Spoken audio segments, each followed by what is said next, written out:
Hello everyone, and welcome back to Mr. Dar's Nights. I know many of you use these videos to relax or fall asleep, so before you drift off, leave a comment and let me know where you're listening from. And if you're enjoying these stories, don't forget to like and subscribe. Now, let's get comfortable and begin. They told him the building was never there. That no such precinct ever existed. No badge, no records, no arrests, nothing. Just a patch of cracked concrete where a police station once stood. But when Officer Miller found the old logbook buried behind evidence lockers in a forgotten basement, the pages told a story no one was supposed to read. A story of officers who vanished. A dispatcher who kept calling long after her death. And a crime that never officially happened. This is the case of the precinct that vanished in 2002. And tonight, you're going to hear why no one should have ever opened that book. The lot had always been empty, just a patch of uneven concrete between two rusting chain-link fences. No signs, no markers, no footprints, just a space people passed without thinking. In a city where buildings aged with stories, this one spot felt like a forgotten breath. A scar no one could explain, no one ever questioned. The concrete there cracked differently. Not from weather or wear, but like something underneath had been straining to push through. As if something once lived there, and the land had been trying to forget it ever existed. Most locals called it the blind zone.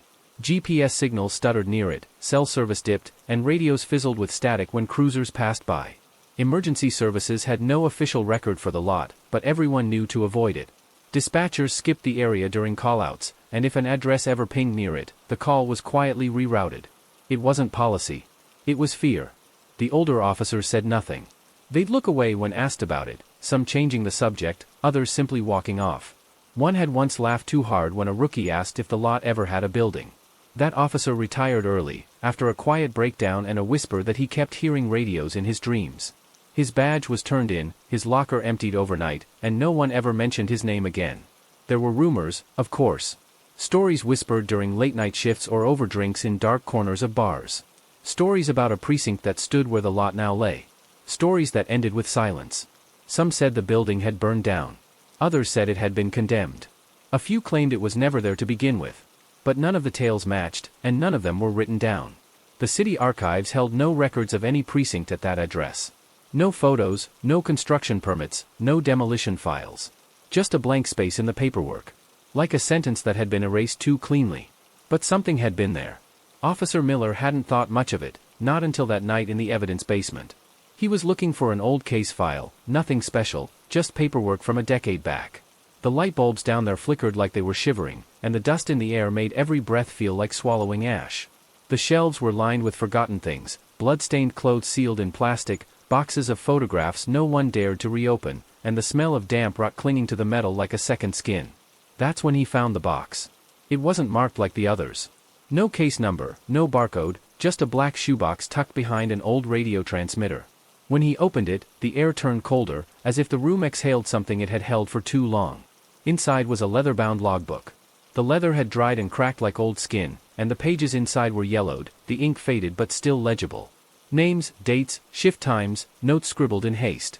All belonging to a precinct Miller had never heard of. Precinct 103. He blinked. There was no Precinct 103. Not in their district.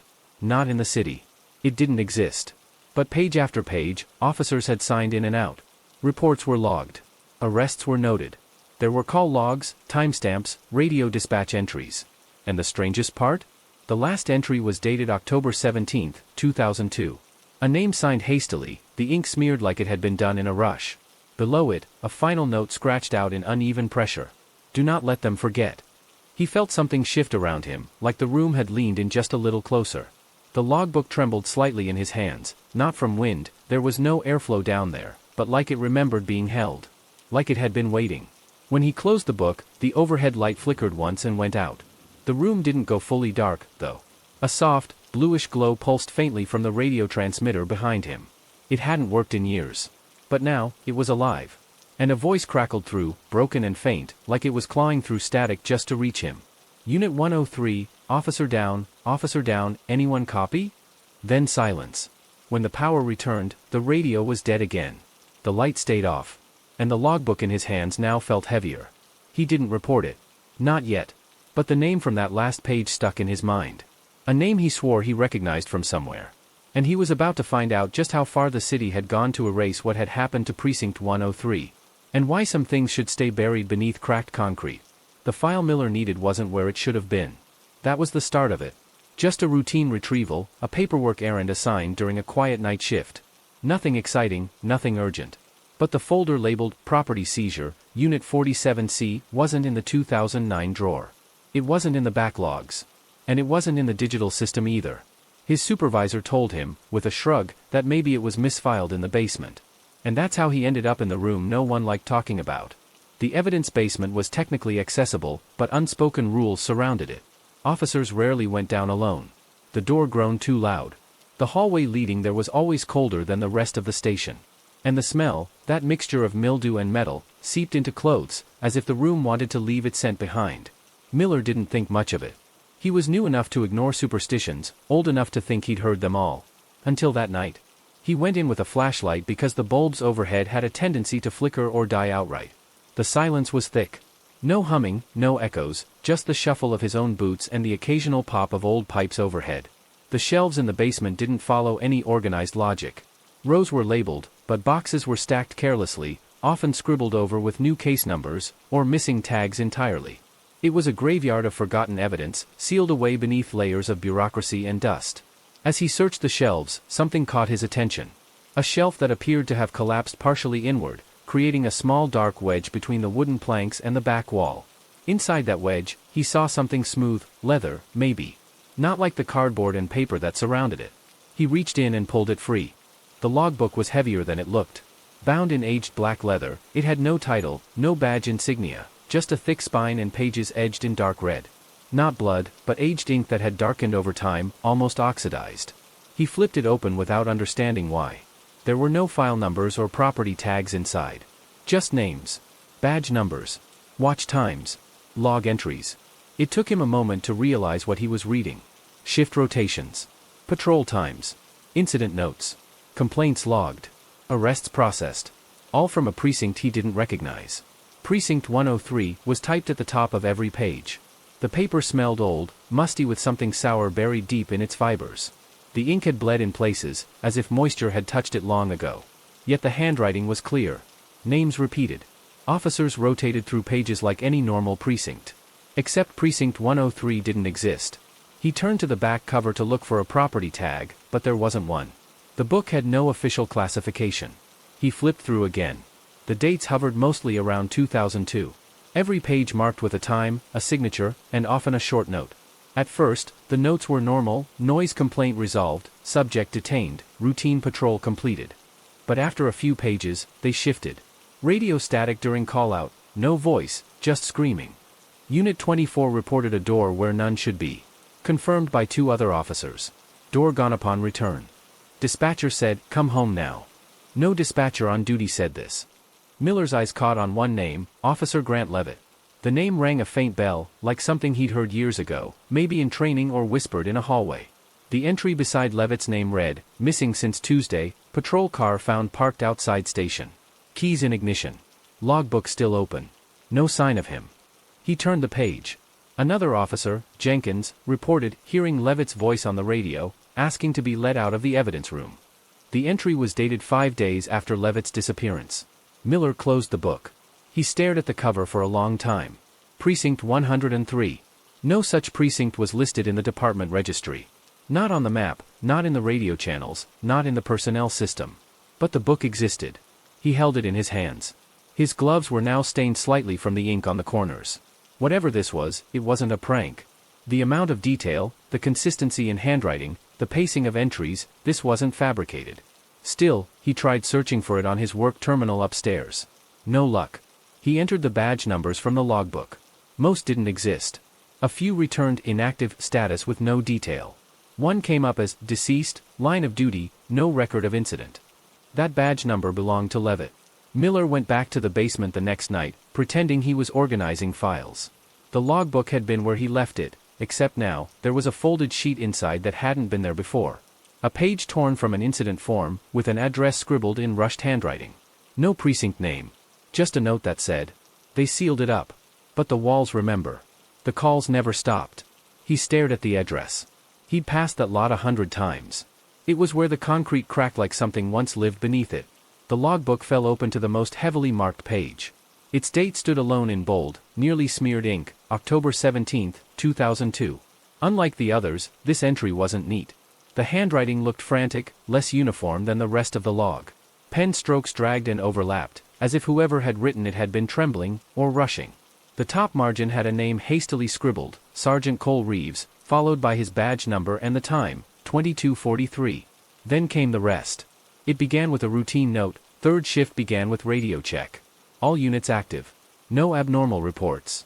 But the paragraph beneath it took a darker turn. Unit 3A reported flickering lights across East Wing Holding. Maintenance notified. Power not yet restored. Static heavy on Channel 4. That alone wasn't unusual for an older precinct building. What stood out were the notes that followed, separated by line breaks but without timestamps, like a freefall of thoughts tumbling onto the page. Detective Farrow heard door slam in West Hallway. No one present on camera feed. Female voice heard calling for help. Origin unknown. Holding cells empty. Dispatch tried to redirect all units to outcall, system failed. Error code, P103 lock. Then came a single word, written in large, aggressive letters, lockdown. It had been circled 3 times, the circles increasingly wide and jagged, cutting into the margin below. The entry continued, now in even Messier strokes, sometimes with misspellings and corrections that made it harder to read. Main hallway collapsed inward, floor cracked. Reinforcements called. Phones dead. Radios distort when near cell block. No one remembers booking last arrestee. Cell 4 occupied. Log shows no arrest. Prisoner keeps repeating officer names who died last year. More ink bled into the bottom of the page, possibly from pressure or spilled fluid. Still, enough of the entry remained intact to paint a haunting picture. The name of the supposed prisoner wasn't listed. Instead, the sentence read, inmate refused food. Doesn't sleep. Eyes white, no pupils. Claims to be waiting for the bell. That line was underlined twice. Another officer added an update underneath, Sergeant Reeves disappeared after writing above. His locker untouched. Radio left in evidence room. Static still on loop. Miller's eyes had paused on that. It was the first time the log mentioned someone vanishing while writing in the book. As if the very act of recording it had sealed their fate. Further down, a different handwriting style took over. Slanted. Smaller. It wasn't signed, and the badge number was smeared beyond recognition. But the words were clear. This place is folding into itself. It doesn't want to be found. I tried the front door, it's just wall now. The clocks are stuck at 3:13. Everyone hears the siren, but there's no station car left. The bell is getting louder. We're not alone anymore. Those last few lines were etched into the paper with such pressure that the pen had ripped the page in spots. The ink pooled at the bottom like dried blood. There were no more entries after that. The remaining pages were blank. It was as if everything had stopped that night. Miller had tried cross-referencing the names, Reeves, Farrow, even the unnamed inmate, but every lead led to a dead end. No obituaries, no arrest records, no transfer documents. Only Reeves had a partial mention in a retirement list, stamped, missing, status unknown, in faint gray text on a PDF file buried under years of scanned documentation. But what haunted Miller most wasn't the page itself. It was what happened the day after he read it. He had left the logbook in his locker, uncertain what to do. Part of him wanted to turn it in. Part of him knew no one would believe it. But when he returned the next evening, the locker was open. The book was still there, but someone had added to it. A single torn piece of paper, pinned with a thumbtack to the inside cover. On it were just 3 words, check channel 103. He asked dispatch about it. They laughed it off. There was no channel 103. The frequency stopped at 99. Anything past that wasn't valid. But curiosity got the better of him. That night, in his patrol car, he dialed the radio to 103 manually, turning the knob past its usual limit. Static filled the car, nothing more. Then something cut through. A voice. Not a clear one. Not even a whole sentence. But a low whisper, almost mechanical, layered beneath the noise. It repeated the same phrase every few seconds. Miller had to listen 6 times before he caught it. Open the door. Let us finish the shift. He turned the radio off immediately. And for the first time, he understood why the book wasn't supposed to be found. He returned to the site during daylight, thinking daylight would dilute the fear. The original location of the precinct stood surrounded by cracked sidewalks and uneven gravel, fenced off by rusted chain link. Officially, it was listed as a vacant municipal lot, a term that meant little and explained even less. But something about it made the air feel different, heavier, like it had memory. There were no signs of a demolished structure. No cement chunks, no rebar, no foundation. Just weeds pushing up through crumbled asphalt, and a single, sagging utility pole in the center, as if forgotten by the rest of the city's infrastructure. What struck Miller as strangest wasn't what was missing, but what shouldn't have been there at all. The soil near the middle of the lot was sunken, subtly depressed in a perfect square, the size of a small building's footprint. A faint line of scorched earth traced its perimeter, like something had once stood there and had been burned away completely. But no fire had been reported. No demolition permit ever filed. City records only referred to the area as property #201x3, condemned. Despite the records, Miller noticed details that betrayed the illusion of abandonment. Faint tire tracks cut through the gravel, leading to nowhere. A bent parking sign lay half buried beneath dirt and leaves, still marked, reserved for command.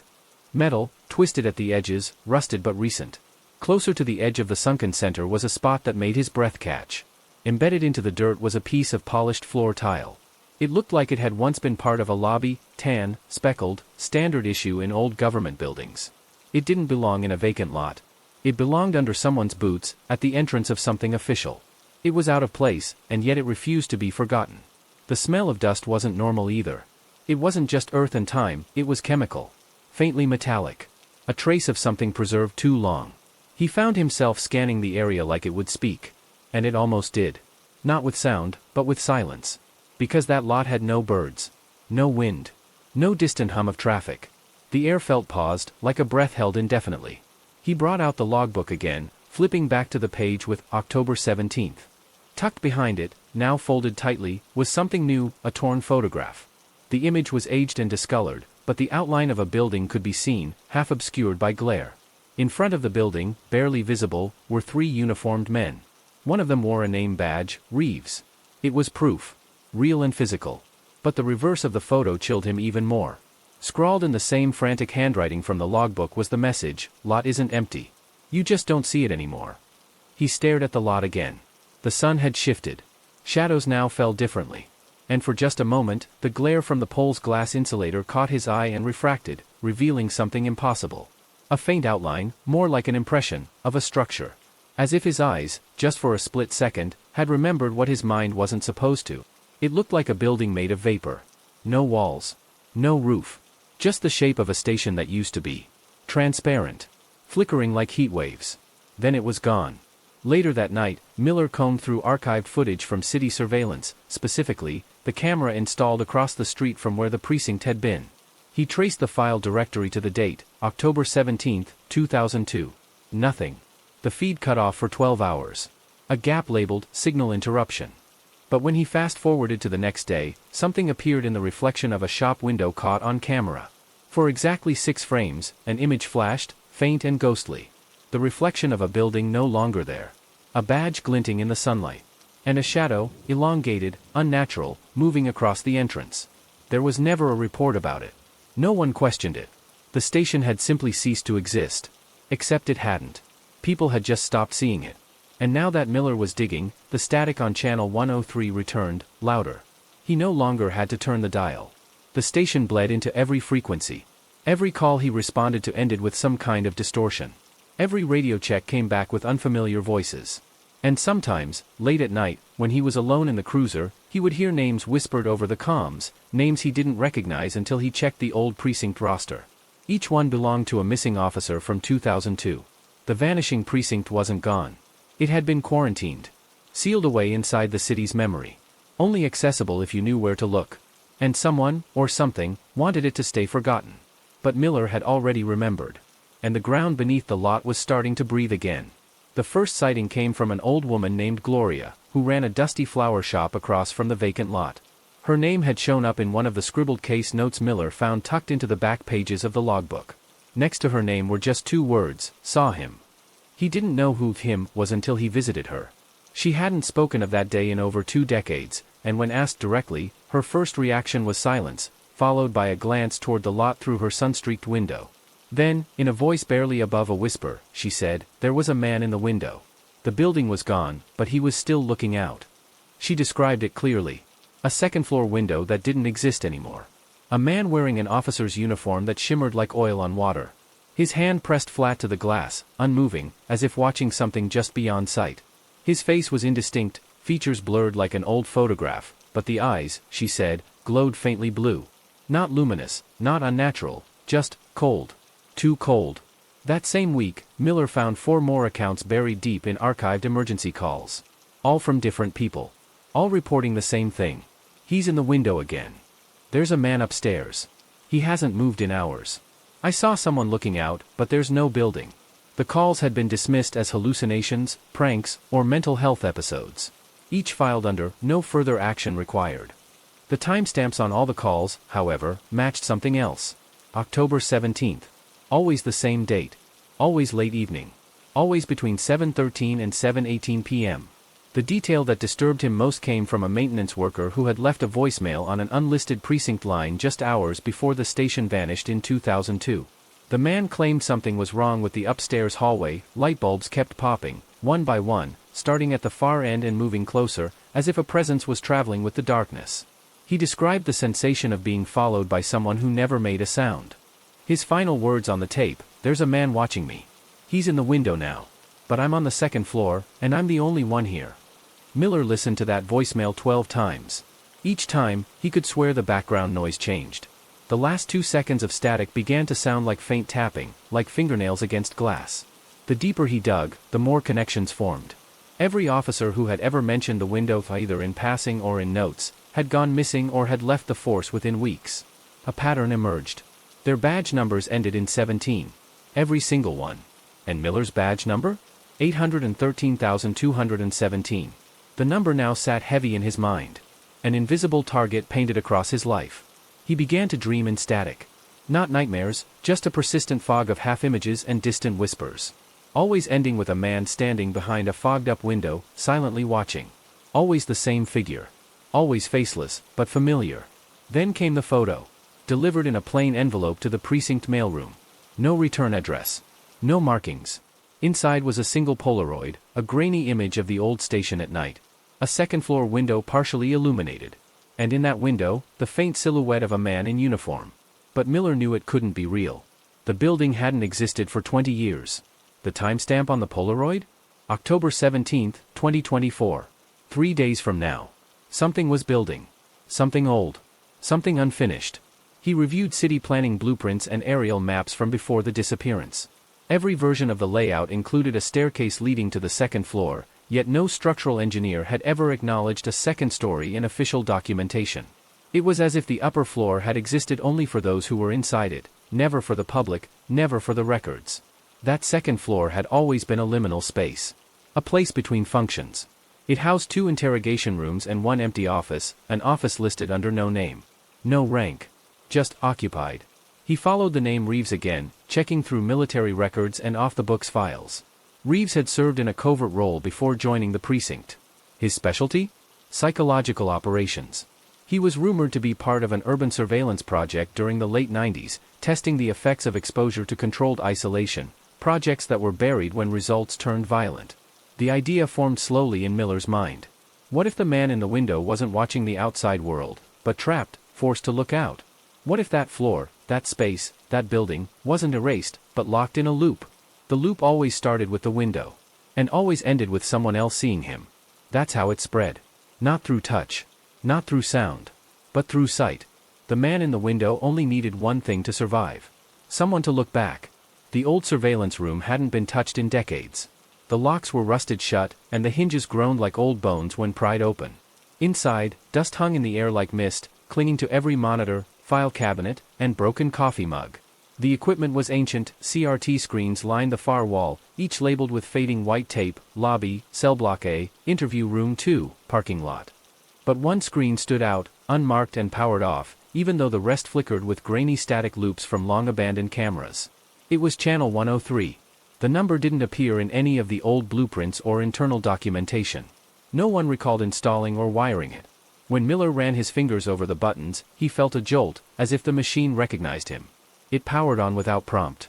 The other screens dimmed slightly, then steadied. Only channel 103 remained dark. Until it didn't. A slow pulse began to glow across the screen. Not video footage, just a flicker, like a heartbeat.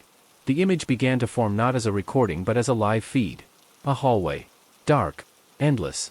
Lined with peeling gray walls and sagging ceiling tiles. At the far end, a door barely hung from its hinges. Above the door, a flickering light bulb gave off a dying orange hue. Then, a shadow crossed the screen. No footsteps. No noise. Just a shape. A smear of movement like oil running through water. The hallway didn't match anything in the current precinct. Miller checked every floor plan, every file. The architecture didn't line up. The hallway was too long, the door in the wrong place. But something about it tugged at his memory, a sense of familiarity he couldn't explain. He'd never seen that hallway before, and yet he knew what came after the door. The more he watched, the more he noticed details that shouldn't have been visible on an analog feed. Dust particles moved in real time. A mouse scurried across the cracked floor. And somewhere in the distance, a red emergency light blinked, steady and rhythmic, like a warning too old to matter anymore. Then, he saw a badge. It lay discarded halfway down the hallway. Covered in grime but unmistakably real. Badge number 112317. That number didn't exist in current rosters, but it showed up once, in an archived resignation letter from an officer named Vernon Hale, who had vanished after citing extreme psychological distress. The letter had never been submitted. It was found in his locker, sealed in an envelope addressed simply to whomever comes after me. Miller paused the feed, snapped a photo, then printed the frame. He matched it to the original badge photo from the archive. It was the same one. There were no coincidences anymore. Later that night, Channel 103 switched on by itself. No one was in the room. No movement triggered the feed. The screen showed the same hallway, only now there was sound, a low humming noise, like wind through a pipe or breath behind a wall. At 2:47 a.m., the door at the end creaked open slightly. The screen went black. A clicking noise began. Slow at first. Then faster. Then sudden silence. When Miller arrived the next morning, he found the printout he'd left on the desk burned around the edges. The scorch marks formed a perfect circle, with the center image still untouched. The hallway. The badge. The faint shape of someone, no, something, standing just outside the light. He tried disconnecting the machine. It stayed on. He cut the power to the entire room.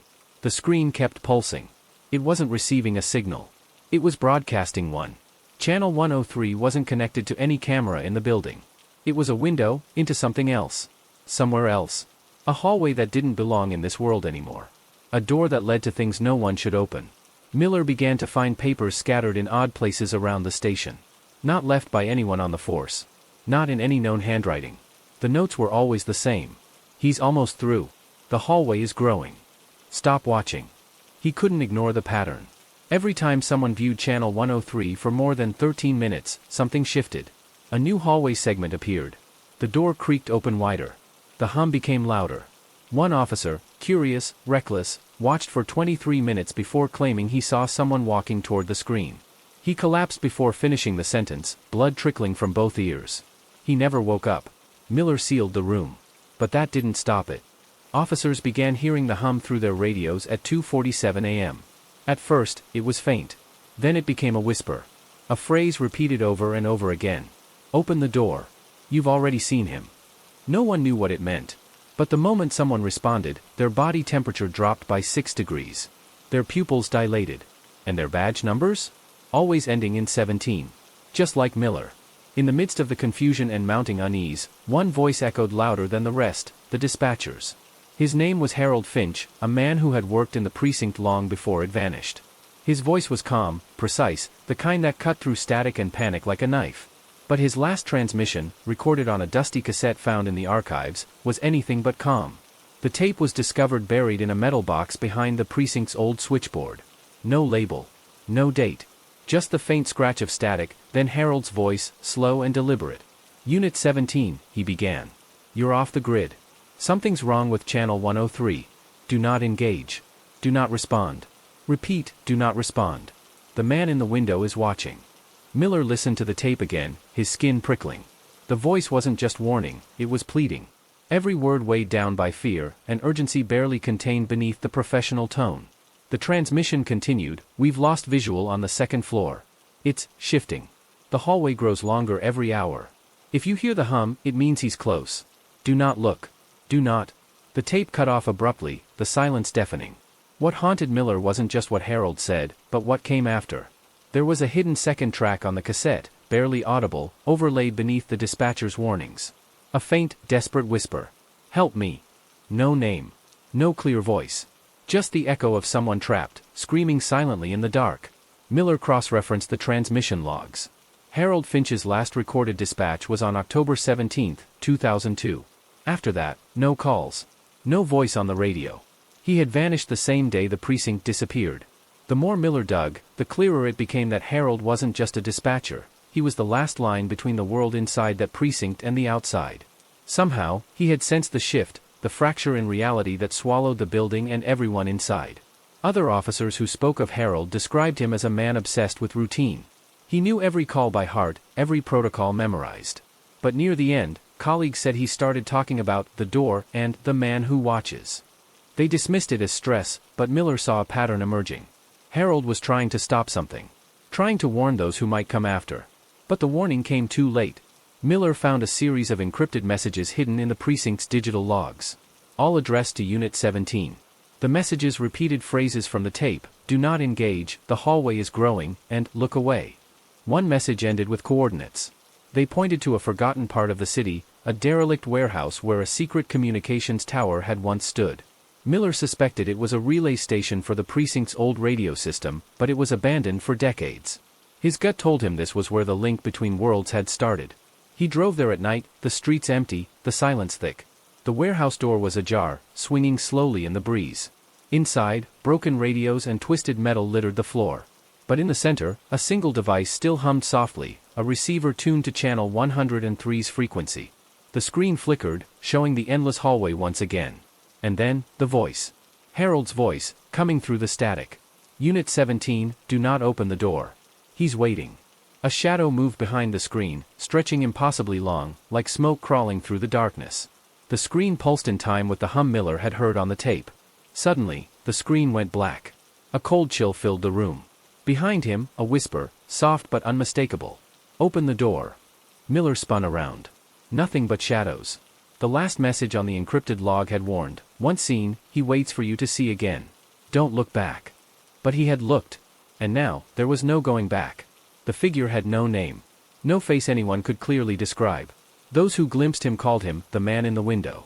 A silhouette, a shadowy presence that appeared just beyond the edge of sight, always watching, waiting. Officers reported seeing him reflected in glass, standing motionless behind locked doors, and once, on a security camera footage that wasn't supposed to exist. The figure never moved closer, but his presence was undeniable, an oppressive weight that settled like a storm cloud in the room.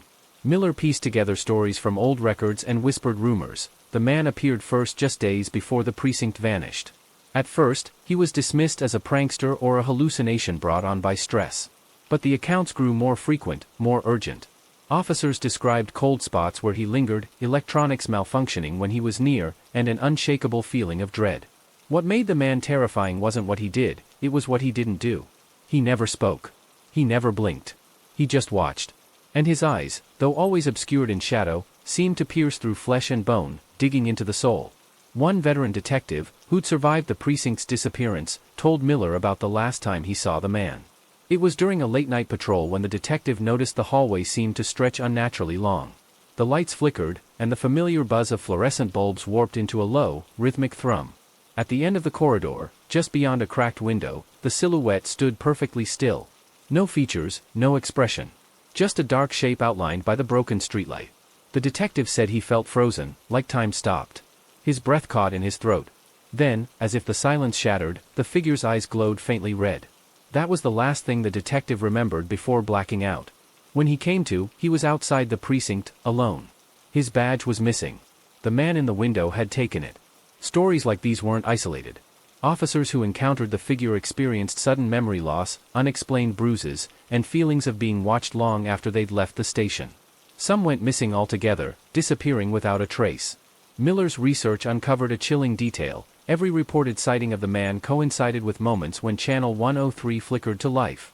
The figure was tied to the mysterious feed somehow, the doorway between worlds. What was he guarding? Or hunting? Miller found an old personnel file on Officer Vernon Hale, the one who disappeared after mentioning psychological distress. Hale had written a journal that was never submitted, detailing strange occurrences in the precinct. He described the man as a guardian of the door, a being neither alive nor dead, trapped in an endless watch. Hale believed the precinct had been cursed after a brutal incident years before, a raid gone wrong, a massacre concealed by higher-ups. The precinct's disappearance was no accident. It was a punishment, a prison for the man and those who dared to uncover the truth. Miller read Hale's final entry. He waits for us to open the door. Once the door is open, he steps through and the world is never the same again. That door was the one at the end of the endless hallway on Channel 103. The door that no one had dared open. But the figure's presence was a warning and a threat. If the man was trapped between realities, bound to watch and wait, then those who stared too long risked crossing over with him. Miller started experiencing strange visions. At first, subtle, shadows shifting in peripheral vision, whispers just beyond hearing. Then stronger. Dreams of wandering endless hallways, doors that opened into nothingness, and a feeling of being followed by a dark presence. At night, his phone would buzz with static-filled messages. One read simply, "He's here." Another, more disturbing, "Don't look through the window." The line between reality and the precinct's haunting blurred. Miller wasn't sure if the man was a specter of a bygone tragedy or something far worse, a predator exploiting the crack between worlds. He understood one truth: the man wasn't just an observer. He was a sentinel. And when the door finally opened, his watch would end. The hallway wasn't supposed to exist. It wasn't on any blueprint, any map, or even in any memory. Yet, inside the precinct's old footage and Harold Finch's warnings, it was a recurring, impossible feature, an endless corridor stretching deeper than physics should allow. Officers who wandered its length spoke of a maddening sense of disorientation. The walls, once dull and plain, seemed to pulse with a faint, sickly glow, and the fluorescent lights flickered erratically, casting shadows that didn't align with any visible source. The farther one walked, the longer it seemed to grow, as if the hallway itself resisted any attempt to reach its end.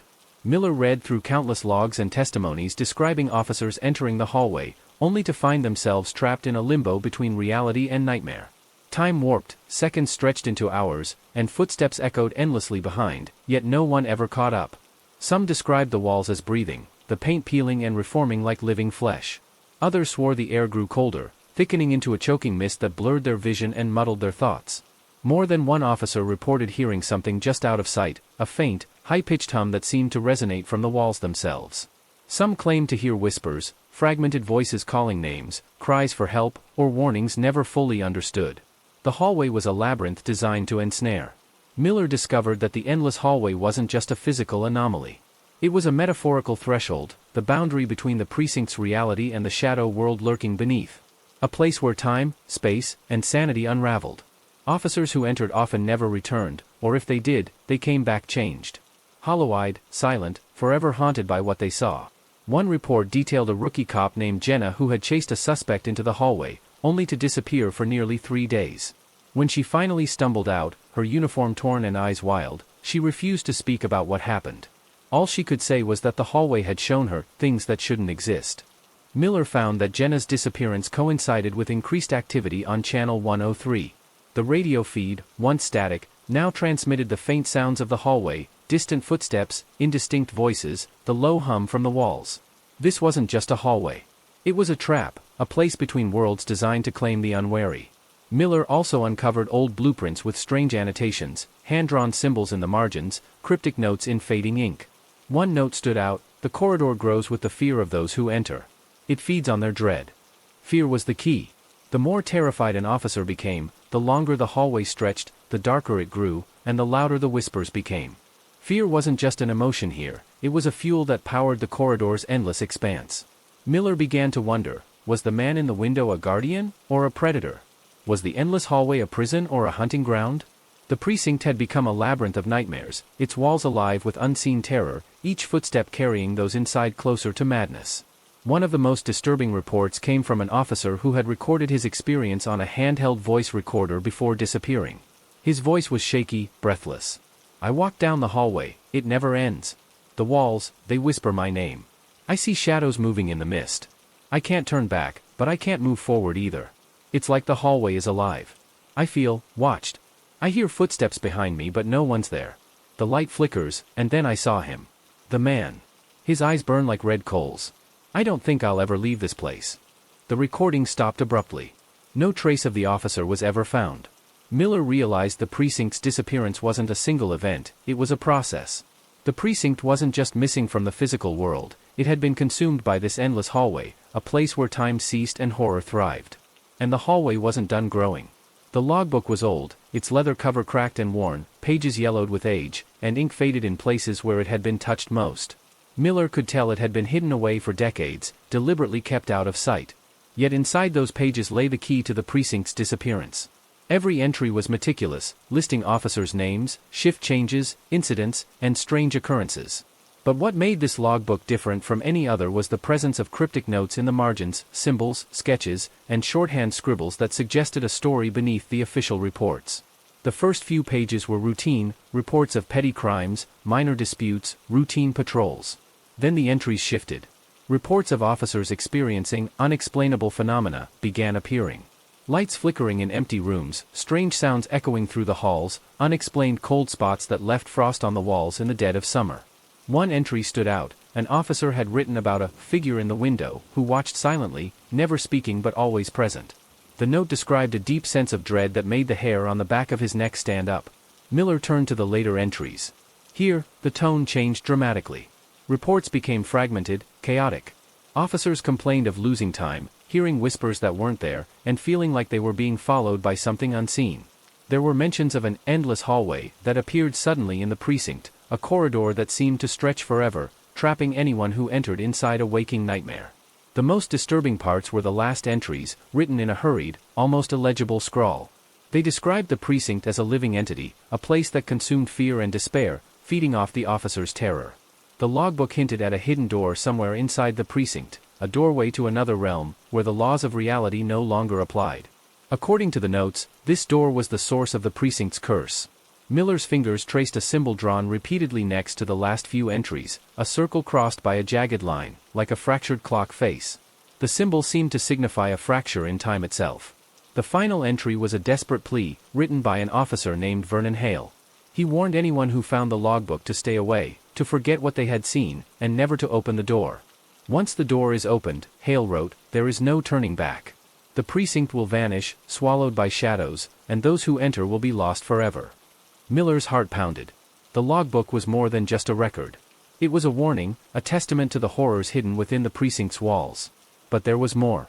Tucked between the pages was a folded piece of paper, brittle and stained with age.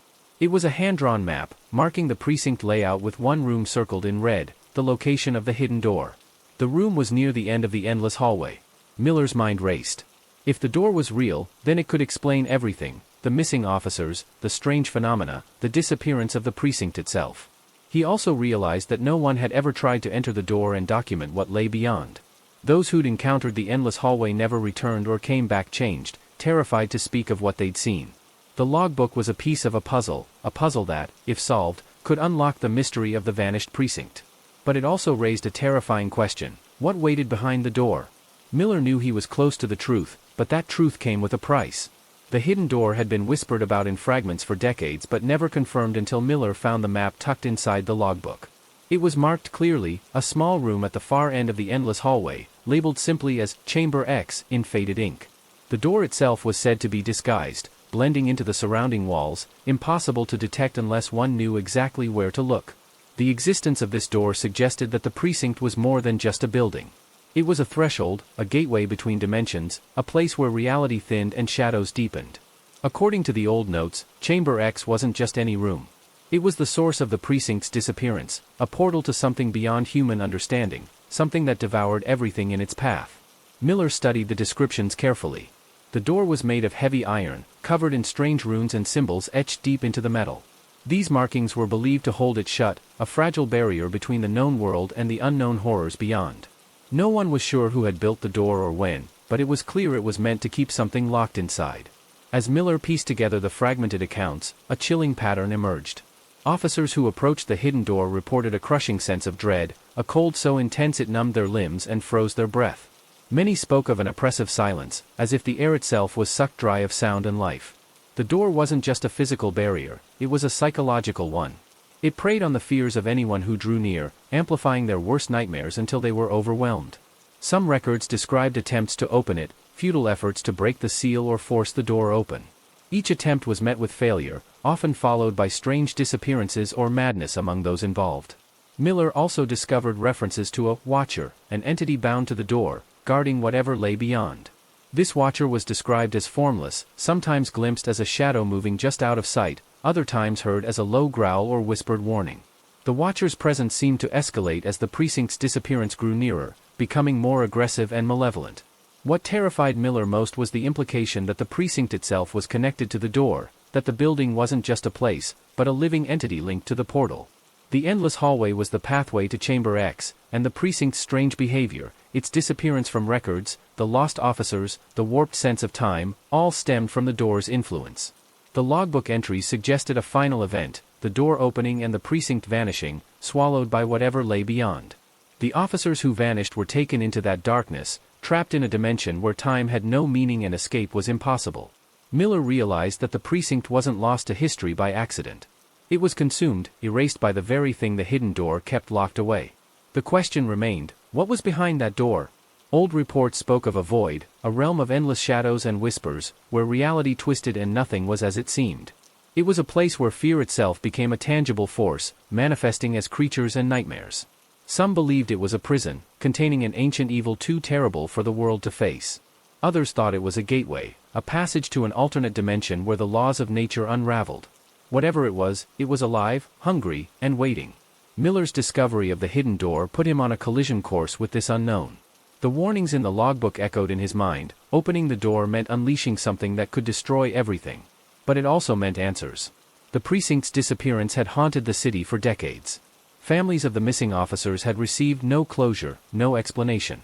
Miller's obsession with the case was more than professional, it was personal. He knew that to uncover the truth, he had to face whatever lay behind the door, even if it meant risking everything. The Watcher was more than just a legend scribbled in margins or whispered among officers. It was a presence felt deep within the precinct's walls, a force that could not be ignored or escaped. Descriptions varied. Some said it was a shadow that flickered at the edge of vision, others claimed it was a cold breath on the neck, or a low rumble that seemed to come from the darkness itself. What was consistent was the fear it inspired, a fear that rooted itself in the bones and refused to let go. Officers who encountered the Watcher rarely lived to tell the full story. Those who did spoke of paralyzing terror, of voices that whispered secrets meant to unravel the mind, of feelings that reality itself was slipping away. The Watcher was not just guarding the hidden door, it was feeding off the dread and despair it created, growing stronger with each soul it trapped. Miller studied the accounts carefully. One entry described an officer named Jenkins who had attempted to record the Watcher on a handheld camera. The footage was grainy and distorted, but there was a moment, brief and terrifying, where the shape of a figure emerged. It was tall and gaunt, its face a blur of shadows, eyes glowing faintly like embers. The camera cut out shortly after. Jenkins was found days later wandering the streets, incoherent and staring into nothingness. Another report told of Officer Lopez, who claimed the Watcher whispered to him, promising to reveal the truth behind the precinct's disappearance if Lopez would just open the door. Instead, Lopez succumbed to madness, ending his own life before he could act. The Watcher's warnings were always clear: do not open the door. But the Watcher was also a prisoner, bound to its post, unable to leave the precinct but desperate to stop others from suffering the same fate. It was a guardian of sorts, but also a tormentor, twisted by centuries of confinement and the darkness beyond the door. Miller's own experience confirmed the tales. The deeper he delved into the precinct's mystery, the more he felt the Watcher's presence, an unseen weight pressing down, a constant whisper at the edge of his thoughts. He could almost hear it warning him, begging him to stop before it was too late. The logbook mentioned a ritual, an ancient practice said to keep the Watcher bound and the door sealed. This ritual involved symbols carved into the walls, salt laid in precise patterns, and a chant in a language lost to time. Some believed this ritual was what kept the precinct from vanishing earlier, holding the darkness at bay. But the ritual was failing. The symbols had faded, the salt lines were broken, and the chanting had long since stopped. Without these protections, the Watcher's power grew, and the barrier between worlds weakened. Miller wondered if the precinct's disappearance was the result of the door finally being forced open, whether by accident or design. The Watcher's warnings, the fragmented logbook entries, and the sudden vanishing of the precinct all pointed to a catastrophic failure. What haunted Miller most was the possibility that the Watcher was both a victim and a villain, trapped and tormented but also unwilling to let anyone else escape. The precinct was a prison in every sense. The door was a lock, the Watcher a jailer, and the darkness beyond a sentence with no end. Miller knew that if he wanted to understand what happened, he would have to confront the Watcher itself. To do that, he would need to prepare, mentally, physically, and spiritually. The stories made it clear that this was no ordinary investigation. it was a descent into a nightmare that had swallowed an entire precinct whole. His resolve hardened. The Watcher's warning was a test, a challenge to those brave or foolish enough to seek the truth. Miller was determined to face it head-on, to uncover what lay behind the door, and to bring the vanished precinct's story back into the light. The ritual was the precinct's final defense, a fragile thread holding back the abyss. Miller found scattered references to it throughout the logbook, hurried notes, warnings, desperate pleas written in the margins. It was clear that whoever had maintained the ritual understood its importance, but as time passed, fewer officers knew the full process. The precinct's disappearance was preceded by the ritual's gradual neglect, and Miller feared that the consequences were catastrophic. The ritual was not just ceremonial, it was a complex blend of symbols, chants, and physical acts designed to reinforce the barrier behind the hidden door. It required precise timing and unwavering faith, something that seemed to have eroded over the years, as the precinct's strange occurrences increased and morale plummeted. The salt lines, once pristine and unbroken, were now fragmented or completely erased. The carved symbols, once glowing faintly in the dim precinct light, had faded to mere scratches on the wall. The chanting, vital to the ritual's power, was recorded only in whispers and fragmented memories, long since silenced by fear and skepticism. Officers who had tried to maintain the ritual reported growing resistance. The air grew thick and cold during the chanting, voices seemed to warp and distort, and shadows lengthened unnaturally. Some claimed that the Watcher itself interfered, trying to disrupt the ritual and hasten the door's opening. The final entry in the logbook described a last desperate attempt to perform the ritual in full. The officer who wrote it, whose name was smudged beyond recognition, warned that the ritual must be completed before midnight, or the precinct would be lost forever. But the entry ended abruptly. Miller imagined the scene, officers scrambling in panic, salt spilling on the floor, voices faltering mid-chant, and the creeping sense of inevitability. The ritual's failure had unleashed forces that could no longer be contained. The precinct's strange behavior, the disappearance from records, the lost time, the vanished officers, all stemmed from this failure. The door was no longer sealed, it was a gaping wound in reality. Miller felt the weight of this knowledge pressing down. The ritual was the key to reversing the precinct's fate, but with no one left who fully understood it, the chances of success seemed slim. Yet, buried in the logbook were fragments, partial chants, symbol sketches, and notes on salt placement. Miller realized that reconstructing the ritual was possible, but it would require dedication, courage, and a willingness to confront the horrors lurking beyond the door. The ritual was not just a barrier, it was a message. It spoke of sacrifice and vigilance, of a never-ending battle between light and darkness. The officers who performed it had known they were guarding more than a building, they were protecting the very fabric of reality. Miller's resolve hardened. He could not let the precinct's story end in oblivion. If the ritual could be restored, perhaps the door could be sealed again. Perhaps the vanished officers could be saved from their endless nightmare. But there was a catch. The ritual required a living guardian, someone willing to stand watch, to face the Watcher, and to keep the darkness at bay. It was a role no one wanted, but one that was essential. Miller understood that this was no longer just an investigation. It was a calling, a test of his will and his sanity. The ritual's last echo was a warning and a promise. The precinct could be saved, but only if someone was brave enough to face the darkness, to confront the Watcher, and to seal the door once more. The vanished officers were more than missing names on a page, they were the silent victims of something far beyond normal investigation. Miller pored over the personnel records, the fragmented accounts, and the scattered personal effects left behind. Each officer had a story, a life abruptly cut short or swallowed by the precinct's unfathomable fate. Some had families waiting at home, unaware of their disappearance. Others had histories of service and sacrifice, respected by colleagues but erased by the inexplicable event. Their legacy was not just in who they were, but in what they had faced, the growing darkness, the failing ritual, the Watcher's relentless presence. Miller found that many officers had documented unusual encounters long before the precinct vanished. Strange noises echoing down empty halls, reports of cold spots with no source, flickering lights, and equipment that malfunctioned inexplicably. Several officers spoke of dreams, vivid nightmares where they were trapped in endless corridors, hearing distant cries for help but never able to reach them. One officer, Reynolds, had kept a detailed journal, his handwriting growing increasingly erratic as the months passed. His entries described a mounting dread, a feeling that the precinct was alive and watching. Reynolds wrote of the Watcher as both a tormentor and a prisoner, warning others to stay away from the sealed door. His last entry ended with a chilling line, "If I vanish, know it is because I sought the truth, and found the darkness." Another officer, Carter, was known for his skepticism.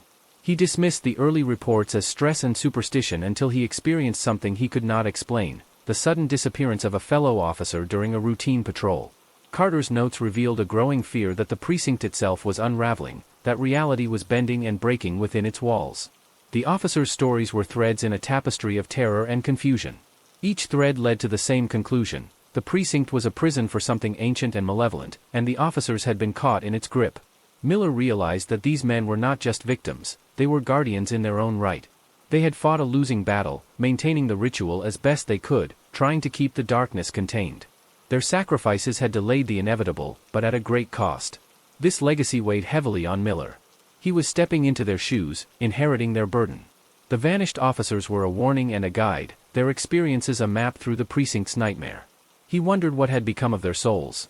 Were they trapped beyond the door, lost in the shadowed dimension the precinct had opened? Or had they become part of the Watcher's eternal torment, their minds shattered by what they had seen? The answers were elusive, but the legacy was clear: their courage and determination were the last line of defense. Miller knew that honoring this legacy meant more than uncovering the truth. It meant finishing what they had started, restoring the ritual, sealing the door, and preventing others from sharing their fate. The vanished officer's legacy was not just a record of loss. It was a call to action, a reminder that the precinct's darkness could be challenged and that hope, however fragile, still remained. Crossing the threshold meant stepping into the unknown, the boundary where reality began to twist and the familiar laws of the world no longer applied. Miller knew that beyond the hidden door lay the heart of the precinct's mystery and the source of its disappearance. Whatever was waiting there was not meant to be confronted lightly, and the warnings etched into every fragment of the logbook spoke of consequences that were as much spiritual as they were physical. The threshold itself was more than just a doorway. It was a barrier, a membrane between dimensions, fragile yet impenetrable without the right preparation. The ritual had been designed not only to keep what was inside sealed away, but also to protect those who approached, a safeguard against being consumed or lost to whatever lurked beyond. Miller understood that to cross this threshold safely, he would need to reconstruct the ritual fully, not just as a lock, but as a shield. The partial chants, symbols, and instructions left behind hinted at a complex interplay of ancient language and sacred geometry, woven together to create a protective barrier strong enough to hold back the darkness. The salt lines traced on the floor were a key element. Salt, a symbol of purity and protection across countless traditions, formed a boundary around the door and its immediate surroundings. Miller knew that breaking the salt lines or failing to replace them would leave the door vulnerable. Recreating these lines precisely, without deviation, was critical. The symbols carved into the walls held meaning beyond their simple shapes. They were sigils designed to channel spiritual energy, forming a lattice that reinforced the boundary. Miller spent hours copying these faded carvings, aware that each line was a link in a chain holding the precinct's secret intact. The chanting was perhaps the most crucial element. The language was ancient, sounding strange and dissonant to modern ears, but the vibrations it produced were said to resonate with the very fabric of reality, weaving a sonic shield around the threshold. Miller practiced the chants, stumbling over unfamiliar sounds, but determined to master the cadence and tone necessary for the ritual's power. Crossing the threshold also required mental and emotional fortitude. The logbook warned that those who entered unprepared risked being overwhelmed by the Watcher's presence and the darkness beyond. The mind could unravel, memories distort, and perception twist, trapping the intruder in endless corridors of fear. Miller steeled himself against this. He knew that beyond the door, time and space would behave unpredictably, shadows would move with a life of their own, and reality would feel fluid and unreliable. To survive, he would have to cling to his sense of self and purpose more tightly than ever. The threshold was a test. It demanded respect and vigilance, demanding that those who crossed it acknowledge the stakes and the sacrifices required. Miller gathered the materials for the ritual: salt, chalk for the symbols, and the logbook with its fragile, yellowed pages. He prepared the space meticulously, tracing the salt lines with care, carving the symbols anew where they had faded, and rehearsing the chants until they echoed clearly in the silent precinct. With everything in place, the threshold was ready. But stepping over it was a different matter. It was not just a physical step, it was a leap into the unknown, a commitment to face whatever awaited inside, no matter the cost. Miller took a deep breath, feeling the weight of the vanished precinct and its officers pressing on him. Crossing the threshold meant embracing the mystery, accepting the danger, and confronting the darkness head-on. It was the beginning of the final chapter, a descent into the heart of the precinct's vanishing, where answers and horrors awaited in equal measure. Inside the vanished precinct, reality unraveled in subtle and terrifying ways. The moment the threshold was crossed, Miller felt the air grow thick and heavy, as if the very atmosphere resisted his presence. The walls, though still standing, seemed to breathe, expanding and contracting in an unnatural rhythm. The familiar hum of fluorescent lights was absent, replaced by an oppressive silence that pressed in from every direction. Time lost its meaning here. Minutes stretched into hours, or perhaps collapsed into seconds. The distinction between past and present blurred, and echoes of long-gone conversations whispered through the empty corridors. Footsteps that didn't belong to Miller echoed faintly, distant and disjointed, as if the precinct was haunted by its own history, replaying fragments of events that never truly ended. The space itself was distorted. Hallways twisted impossibly, bending and folding back on themselves in ways that defied logic. Doors appeared where none should exist, leading to rooms that shifted and changed their layout. It was a labyrinth designed not just to confuse, but to trap. Every corner held the potential for disorientation, every turn threatened to lead deeper into a maze with no exit. Objects floated just out of reach, caught between dimensions, shimmering with an eerie light. Papers scattered across desks moved of their own accord, fluttering like trapped birds desperate to escape. The faint scent of mildew and decay lingered, mingling with the cold, sterile smell of forgotten metal and plastic. Miller's senses were under constant assault. Shadows flickered at the edge of vision, shapes that vanished when directly looked at. Sounds shifted from faint whispers to distant cries, impossible to locate but impossible to ignore. The silence was punctuated by sudden, inexplicable noises, a door slamming, footsteps racing, a faint scraping sound, each one triggering a spike of adrenaline. The watcher's presence was palpable. It was not a being of flesh and blood but a force, an ever-present weight pressing on the soul. It seemed to observe Miller's every move, its unseen gaze a reminder of the stakes. The watcher was patient and relentless, waiting for a moment of weakness, a lapse in concentration that could doom him to the same fate as the vanished officers. Miller found remnants of those who had come before him. Personal effects left behind in haste, a forgotten badge, a cracked photograph, a coffee cup stained with dried liquid. These fragments were echoes of lives interrupted, evidence that the precinct's disappearance was not just physical but spiritual. The precinct's power also manifested in strange anomalies. Clocks spun wildly, their hands racing or freezing. Electronic devices flickered on and off without cause. Walls pulsed with a subtle energy, as if alive. Miller realized that the precinct was a nexus, a place where the boundary between worlds was thin and fragile. Navigating this place required more than courage. It demanded intuition and an understanding that logic alone could not decipher the shifting environment. Miller relied on the notes in the logbook, piecing together clues left by officers who had documented their experiences, hoping to find a pattern, a path through the chaos. The further inside he went, the more oppressive the atmosphere became. The walls seemed to close in, the shadows grew longer, and the temperature dropped. Miller felt a growing sense of isolation, as if the precinct itself was trying to consume him, to erase his presence from existence. Yet he pressed on, driven by the knowledge that answers, and perhaps salvation, lay deeper within. The precinct's heart held the truth of its disappearance, the secret that had erased it from maps and memories. Miller knew that uncovering this truth would demand everything he had, his strength, his sanity, and his will to survive. Inside the vanished precinct, every step was a test, every breath a challenge against the encroaching darkness. This place was a prison and a battlefield, a crossroads of realities where the line between life and oblivion was razor-thin. To escape, Miller would have to confront the Watcher, to unravel the precinct's curse, and to face the horrors that had swallowed those who came before him. The vanished precinct was not just lost in space, it was lost in time, memory, and reality itself. And Miller was trapped within its shifting walls, fighting to reclaim what had been stolen, before he too became just another forgotten ghost in its endless nightmare. Within the vanished precinct, the past did not rest quietly, it reverberated relentlessly through every shadow and every cracked tile. The echoes were not just sounds or faint memories but active forces that pressed upon the present, shaping and distorting it. The precinct existed in a liminal state, suspended between what once was and what should never have been lost. Every step forward meant walking deeper into layers of history that refused to be forgotten. These echoes manifested in fragmented memories, flashes of conversations, and bursts of emotion trapped in time. Miller found himself caught in moments that felt like déjà vu but were actually glimpses of long-ago events frozen in the precinct's restless memory. He heard the sharp crackle of radios, urgent calls for backup, the hurried footsteps of officers responding to a crisis that never fully resolved. These were not hallucinations but impressions left in the very fabric of the place. The precinct seemed to be reliving its final hours over and over, a loop of trauma that trapped the souls tied to it. Miller sensed the fear, desperation, and confusion that had gripped the officers as they faced an unknown terror.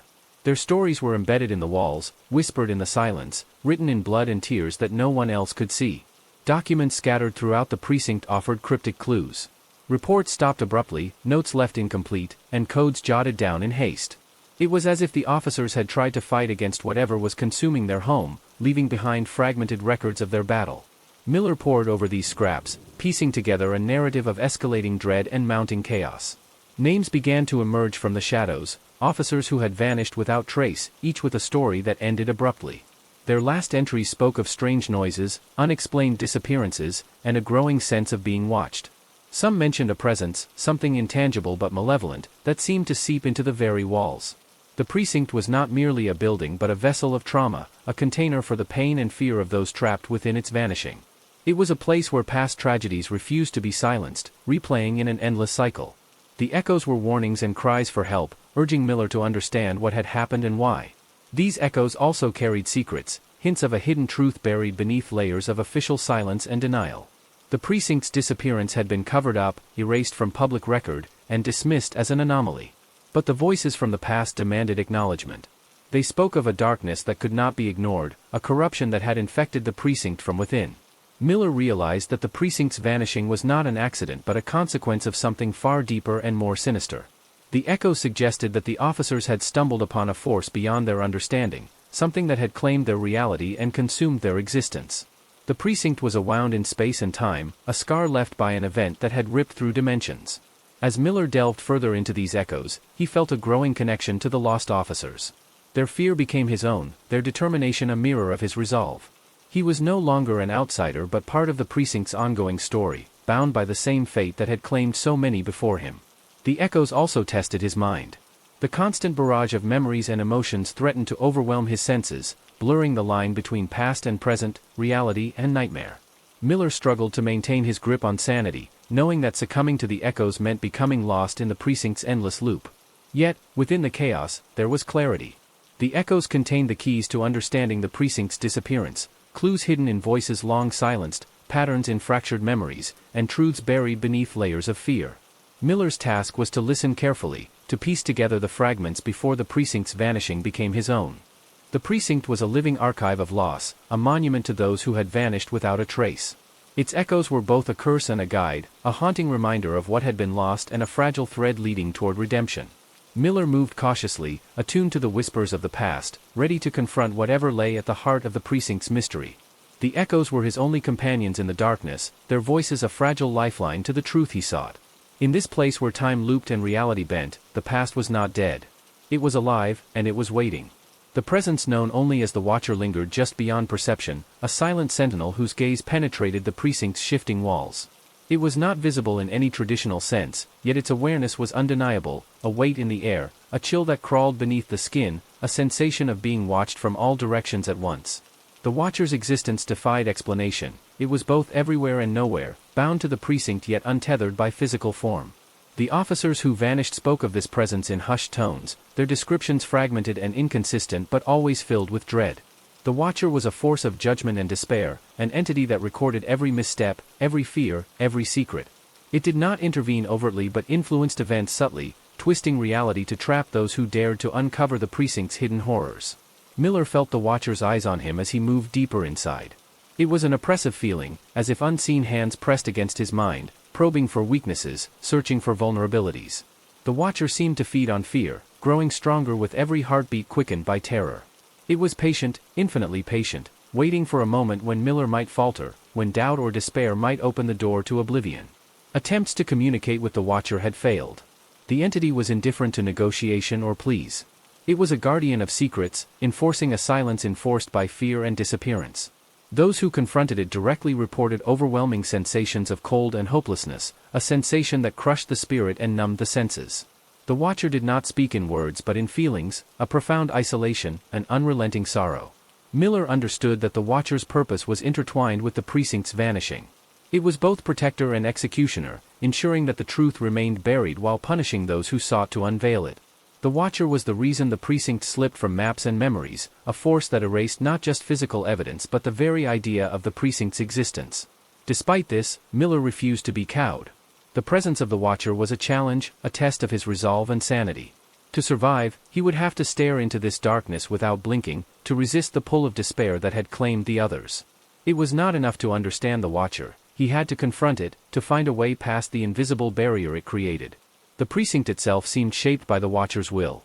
The shifting walls, the temporal loops, the unexplainable phenomena, all were extensions of its power. It manipulated reality like a puppeteer, controlling the environment to isolate and confuse. It was a master of psychological torment, using the precinct's haunted past to trap intruders in a web of fear and confusion. Yet the Watcher was not invincible. Miller found signs that the entity's power had limits, cracks in its armor hidden beneath the precinct's illusions. Moments when the oppressive atmosphere faltered, when brief glimpses of normalcy pierced the fog of dread. These fragile windows offered hope, opportunities to strike at the heart of the Watcher's influence. Miller's discovery of the old logbook was a key to understanding these weaknesses. The notes left behind by the vanished officers hinted at rituals and knowledge that could disrupt the Watcher's hold. These fragments spoke of ancient symbols, forgotten rites, and hidden places within the precinct where the Watcher's power waned. The Watcher, in turn, seemed aware of Miller's discoveries. The atmosphere grew increasingly hostile as he uncovered more truths. Shadows lengthened, whispers grew louder, and the temperature dropped sharply. The entity's presence pressed closer, its silent gaze more intense and unforgiving. Miller realized that this was a battle not just for survival but for the right to remember. The Watcher sought to erase the precinct's story forever, to consign it to oblivion. Miller's quest to reveal the truth was a defiance of this erasure, a stand against forgetting. As the lines between reality and nightmare blurred, Miller felt the weight of the Watcher's judgment. But he also sensed something else, a vulnerability beneath the entity's immense power, a hint that the Watcher's eternal vigil was not without cost. It was trapped as much as it was a trapper, bound to the precinct in a cycle that neither could break alone. Understanding this gave Miller a new perspective. The Watcher was not simply an enemy but a guardian of a tragic legacy, a sentinel burdened with a curse it could neither escape nor relinquish. To defeat it, Miller would have to find a way to unravel the precinct's history, to heal the wounds that had created this relentless force. The struggle ahead was daunting. The Watcher was a presence that transcended fear, a force of nature within a place lost to time. Yet Miller's resolve remained unshaken. In the silence of the vanished precinct, beneath the weight of unseen eyes, he prepared to face the Watcher, knowing that his success or failure would determine not only his fate but the fate of all who had vanished before him. The radios once carried voices, the lifeline of the precinct's officers, but now they only emitted static, a distorted whisper of what had been. These lost signals were fragments of communication, echoes trapped in a broken network that refused to die. Miller found himself drawn to the old communication room, where walls were lined with racks of radios, tangled wires, and faded frequency charts. Despite the decay, something about this place felt alive, haunted by the ghosts of conversations never completed. Static crackled incessantly, punctuated by brief bursts of clarity, fragments of desperate calls, garbled warnings, and cryptic codes. These snippets offered clues, pieces of a puzzle that the precinct had tried to solve in its final hours. The voices were faint, but the urgency remained intact, as if the officers had been caught mid-transmission, their last moments frozen in sound. Miller spent hours listening to the recordings and trying to filter through the noise. Patterns emerged, repeated phrases, call signs, and distress signals that suggested an escalating crisis. The transmissions hinted at something far worse than any routine threat, a menace that disrupted normal police work and pushed the officers to their limits. Among the distorted messages, there were references to the shift, the anomaly, and the breach. These terms appeared repeatedly, almost like code words, but their meanings were obscured by interference. Miller suspected they described the unfolding horror, a phenomenon that defied explanation and overwhelmed the precinct's ability to respond. The radio seemed to be a conduit between worlds, a fragile thread connecting the vanished precinct to reality. The signals carried more than voices, they transmitted fear, confusion, and a desperate need for help. Each crackle was a reminder that the precinct had been lost not through neglect or abandonment but because of something powerful enough to sever its ties to the world. Some messages contained fragments of personal pleas, officers calling out to partners, asking for backup, or reporting strange sightings. These messages were filled with raw emotion, voices trembling with dread. Miller felt their desperation as if it were his own, a palpable connection bridging decades. Interpreting the transmissions was difficult. The static distorted words, and the voices overlapped in a chaotic chorus. Yet the urgency was unmistakable. The officers were fighting not just criminals but something unseen and unstoppable. Their last broadcasts were warnings, desperate attempts to alert anyone who might listen. Miller discovered that the communication logs ended abruptly, mid-sentence, as if the last transmission had been cut off by an unseen force. This sudden silence marked the moment when the precinct had vanished. The airwaves, once alive with activity, fell silent, leaving only static that seemed to hum with residual energy. The pattern of lost signals suggested the presence of an external influence, something that disrupted communication and erased evidence. The entity or event responsible for the precinct's disappearance had severed its connections, isolating it from help and hiding its existence from the world. Miller's investigation revealed that similar disruptions had been reported in other areas, though none as extreme as the precinct. These disturbances hinted at a spreading phenomenon, a force capable of bending reality and severing the flow of information. The precinct was not alone in its vanishing, it was part of a larger, more terrifying pattern. The radios were also a record of resistance. Despite the chaos, the officers fought to maintain contact, to document what they saw and experienced. Their voices carried hope amid despair, an effort to break the silence imposed by the unseen threat. The lost signals were their final testament, a cry that refused to be silenced. Miller felt the weight of these transmissions. They were warnings to the future, messages encoded in static and fear. Decoding them was not just an exercise in investigation but a battle against erasure, an attempt to preserve the truth against forces that sought to bury it forever. The lost signals also revealed fractures within the precinct. Some transmissions indicated internal conflict, distrust among officers, and panic that undermined their cohesion. The stress of facing the inexplicable had pushed individuals to the brink, fracturing the team and weakening their defenses. These fractures, Miller realized, had been exploited by the entity that consumed the precinct. The Watcher, or whatever force it was, had thrived on division and fear, isolating officers, breaking their trust, and ensuring they fell one by one. The lost signals were not just cries for help but echoes of a collapse from within. Miller's connection to the lost signals deepened. He began to anticipate the interruptions, decipher the patterns, and extract meaning from chaos. The radios became a tool for understanding the precinct's final moments and a guide to what awaited him deeper inside. Yet, the static was a reminder of fragility, the thin line between connection and isolation, between presence and absence.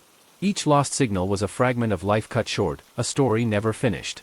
They were ghosts in the wires, reminders of the human cost behind the precinct's vanishing. Miller resolved to honor these voices, to follow the trail they left behind. The lost signals were his only link to the officers who had disappeared, and through them, he sought not only answers but justice. In the silence between the crackles, in the space beyond the static, lay the heart of the precinct's mystery, waiting to be uncovered, waiting for the truth to be heard. Time within the precinct warped and fractured, refusing to obey the familiar laws governing reality. Moments stretched endlessly, then collapsed abruptly, creating a disorienting rhythm that unsettled even the most seasoned officers. The vanishing timeline was not just a metaphor, it was a physical and psychological phenomenon that twisted the flow of events, erasing and rewriting them at will. Records from the precinct's logbooks and digital archives were incomplete, their entries often nonsensical or contradictory. Some days appeared twice, others skipped entirely. Investigators found evidence of events that never happened, while some crucial incidents were wiped clean from history. This temporal instability was more than an anomaly, it was the core of the precinct's disappearance. Miller observed these distortions firsthand. Clocks ticked erratically, sometimes racing forward at impossible speeds or freezing in place for minutes on end. Conversations overlapped with echoes from the past or future, making it difficult to discern reality from illusion. The precinct existed in a liminal state, caught between moments, suspended in a loop of fading memories. The vanishing timeline affected more than just timekeeping. Physical spaces seemed to flicker, walls shifting position or vanishing altogether, as if the precinct's architecture itself was subject to temporal decay. Doors led to different places depending on when they were entered, and corridors sometimes looped back onto themselves. Navigating the precinct became an exercise in unpredictability. Officers caught in these temporal distortions reported strange sensations, déjà vu multiplied many times over, disorientation so profound it induced panic, and the eerie sense of witnessing events before they occurred. Some experienced memories that weren't their own, glimpses into the lives of colleagues long gone. This temporal bleed eroded their grip on reality. The vanishing timeline had a selective memory. Certain moments and individuals were preserved while others were erased. Miller found gaps where officers should have been, names missing from rosters, and photographs that flickered between existence and oblivion. The timeline seemed to favor some narratives while deliberately obliterating others, creating a fractured history. This selective erasure extended to evidence. Crime scenes appeared and disappeared, physical clues vanished overnight, and case files grew incomplete. The precinct's investigations unraveled as the fabric of time dissolved, making it impossible to establish a coherent chain of events. Justice itself became unattainable. Miller theorized that the vanishing timeline was a defense mechanism of the precinct's supernatural core, perhaps linked to the Watcher's influence. By distorting time, the entity shielded itself from discovery, creating a maze of falsehoods and gaps to confuse intruders. The past became a shifting mirage, impossible to grasp fully. Attempts to anchor the timeline through recorded logs and digital backups failed. Electronic devices malfunctioned or corrupted their data, and physical documents degraded inexplicably fast.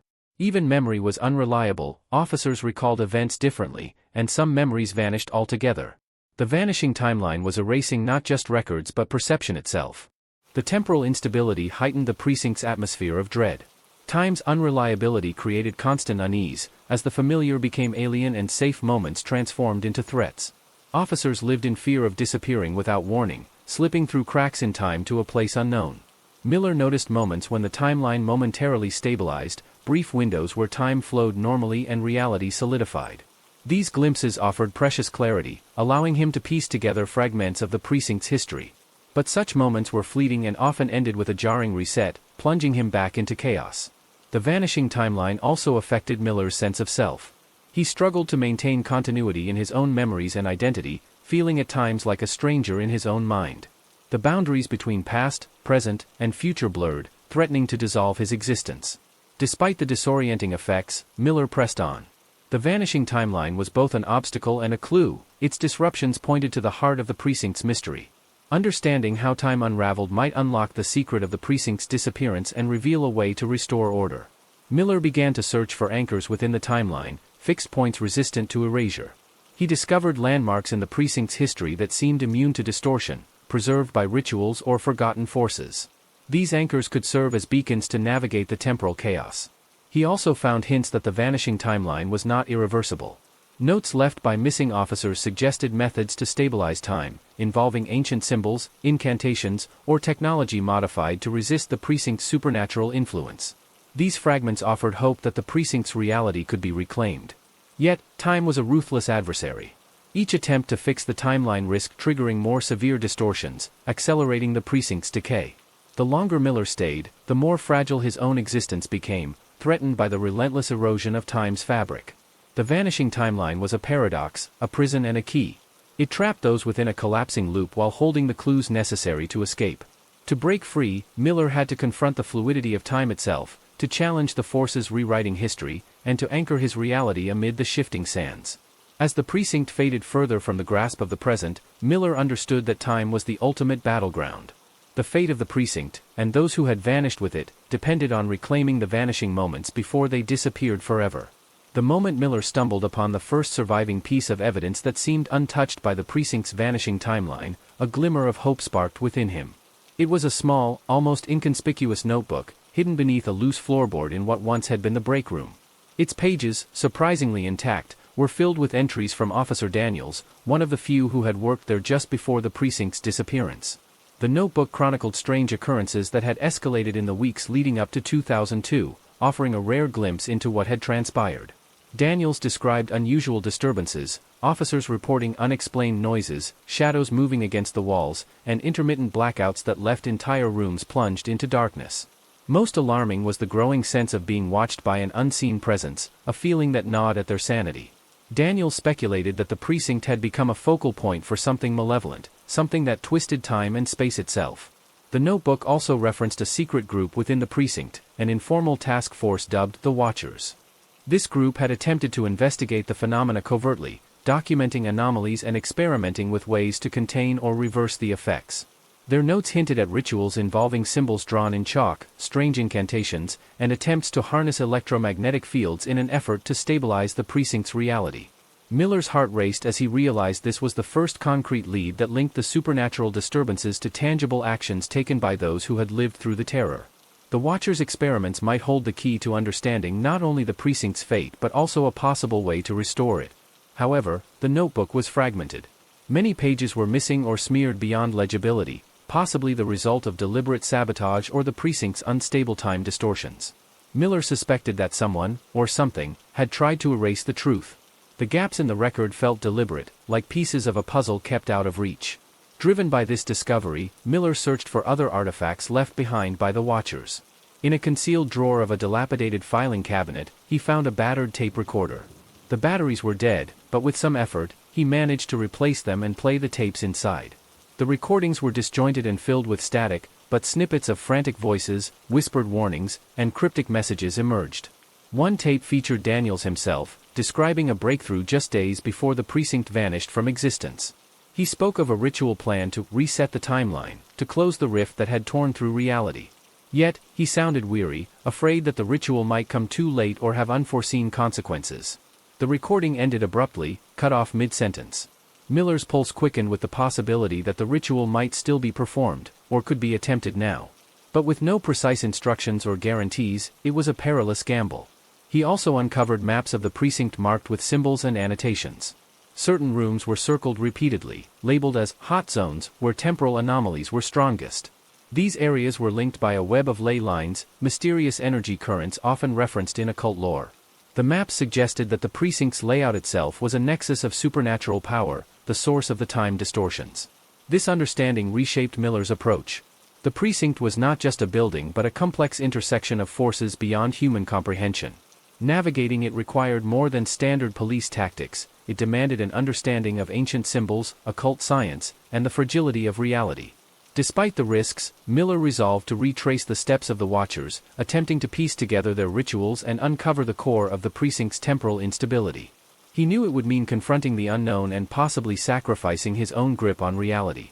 As Miller continued his search, he encountered increasing resistance. The precinct seemed to resist his presence, doors slammed shut, hallways twisted unnaturally, and shadows lengthened with malevolent intent. Each step deeper felt like crossing a threshold into madness. Yet, amid the chaos, Miller noticed subtle clues left behind. Symbols etched faintly on walls, protective wards drawn in dust, and faint echoes of whispered chants reminded him that others had faced this nightmare and fought back. The deeper mystery of the Watcher entity became clearer. It was not just a ghost or spirit but a force that manipulated time itself to hide its existence and perpetuate its power. By warping reality, it created confusion, fear, and isolation, feeding off the energy of those trapped within its grasp. Miller also uncovered personal notes revealing the toll on officers' minds and bodies. Some had disappeared without a trace, others suffered severe psychological breakdowns. The precinct had become a crucible of terror, warping not only time but the very essence of those caught inside. Despite the danger, Miller pressed on, driven by a growing conviction that understanding the Watcher's final ritual was his only hope. It was a desperate attempt to reclaim lost time, restore the precinct's place in reality, and perhaps save those who vanished. The notebook warned that the ritual required precise timing, coinciding with rare celestial alignments and harnessing the precinct's energy at its peak. Failure would not only doom the precinct but might unravel time beyond repair. Miller prepared himself mentally and physically, gathering what remnants of knowledge and tools he could find. He knew the coming hours would test his sanity, courage, and resolve like never before. Time itself was the enemy, an ever-shifting labyrinth that threatened to erase all traces of truth. But Miller was determined to stand firm in the face of the unknown, to wrest control from the vanishing timeline, and to bring closure to the precinct that had vanished into the shadows of history. The approach to the ritual's execution was fraught with complexity. Miller realized the full extent of the preparation needed. It was not merely about repeating the steps from the fragmented notes or the scratched symbols from the maps. It involved an intricate synchronization of forces both natural and unnatural. The celestial alignment referenced in the notes was a rare event, a conjunction of planets that occurred once every few decades, providing a surge of cosmic energy strong enough to stabilize temporal disturbances. The timing was critical. The window of opportunity was narrow, lasting only a few hours. In addition to celestial timing, Miller had to replicate the precise environmental conditions described by the Watchers. The old precinct's layout had to be respected, especially the hot zones where reality bent most acutely. These areas were to be circled with symbols drawn in chalk, the same symbols found in the hidden notebooks, each carrying significance in the occult practices that the Watchers believed could influence the fabric of time itself. These symbols were not mere decorations. They acted as anchors, meant to contain and focus the energies unleashed during the ritual. The role of electromagnetic fields was equally important. The Watchers had theorized that by amplifying the building's natural electromagnetic energy, they could temporarily stabilize the rift that tore the precinct out of normal existence. Miller found an old, partially functioning generator among the debris in a storage room. It had been modified with makeshift circuits and coils, designed to produce fluctuating electromagnetic pulses. The challenge was to restore it to working order and fine-tune it to emit the specific frequencies described in the logs.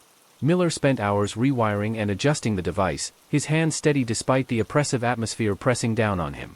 As he worked, the precinct seemed to respond. The air grew heavier, charged with static electricity, and the faint hum of unseen machines whispered through the corridors. Shadows lengthened and twisted unnaturally, as if time itself was bending and stretching, mirroring the unstable energy field Miller was attempting to control. The psychological toll was relentless. Miller struggled with creeping doubts, the sense that he was being watched or manipulated. The notebooks hinted that previous watchers had experienced hallucinations, paranoia, and even dissociation, symptoms that suggested the precinct's temporal distortions affected the mind as well as space. Miller fought to maintain clarity, using grounding techniques and meticulous note-taking to keep his thoughts organized. The ritual demanded focus, any lapse could be catastrophic. Despite the mounting pressure, Miller's resolve only deepened. He knew that failure meant more than just personal loss, it risked the collapse of the boundary between realities, potentially trapping him and anyone nearby in an endless loop of erasure. The stakes were terrifyingly high. The final element of the ritual involved a sacrifice, not of blood or life, but of memory and identity. The Watcher's notes described a binding process where the participant offering themselves would temporarily merge their consciousness with the precinct's fractured timeline. This merging was intended to stabilize the rift from within, anchoring the precinct back to the present reality by acting as a living temporal anchor. The price was steep. The participant risked losing their own sense of time, becoming a permanent part of the precinct's history, forever caught between past, present, and future. Miller wrestled with the implications. The choice to undergo this binding was one he could not take lightly. Yet, as the only person left pursuing the truth, it fell to him to complete what the Watchers had started. No one else remained who could confront the precinct's curse. The night of the ritual arrived, and with it, the rare planetary alignment. Miller prepared the precinct according to the instructions, carefully marking the hot zones with chalk symbols, positioning the electromagnetic generator, and setting up a recording device to document the process. The precinct was silent except for the faint mechanical drone and the distant rumble of the night. As the ritual commenced, the atmosphere shifted dramatically. The symbols on the floor began to glow faintly, pulsing in time with the generator's frequency. The air vibrated, and Miller felt a pull, a strange sensation as if his body was both weightless and rooted to the spot. Time seemed to ripple, the walls breathing in slow, deliberate waves. Miller recited the incantations, words that felt foreign and ancient but which echoed through the precinct with undeniable power. His voice was steady despite the surreal surroundings. With each phrase, the precinct's unstable energy appeared to coalesce, the fractures in time beginning to seal. The moment of binding approached. Miller took a deep breath, bracing himself for the mental and spiritual fusion described in the notes. As his consciousness reached out to the fractured timeline, a flood of memories and sensations overwhelmed him. He saw flashes of officers long gone, heard echoes of their last moments, and felt the raw fear and confusion that had gripped the precinct before it vanished. Pain and euphoria blended as Miller struggled to maintain his identity while anchoring the precinct's reality.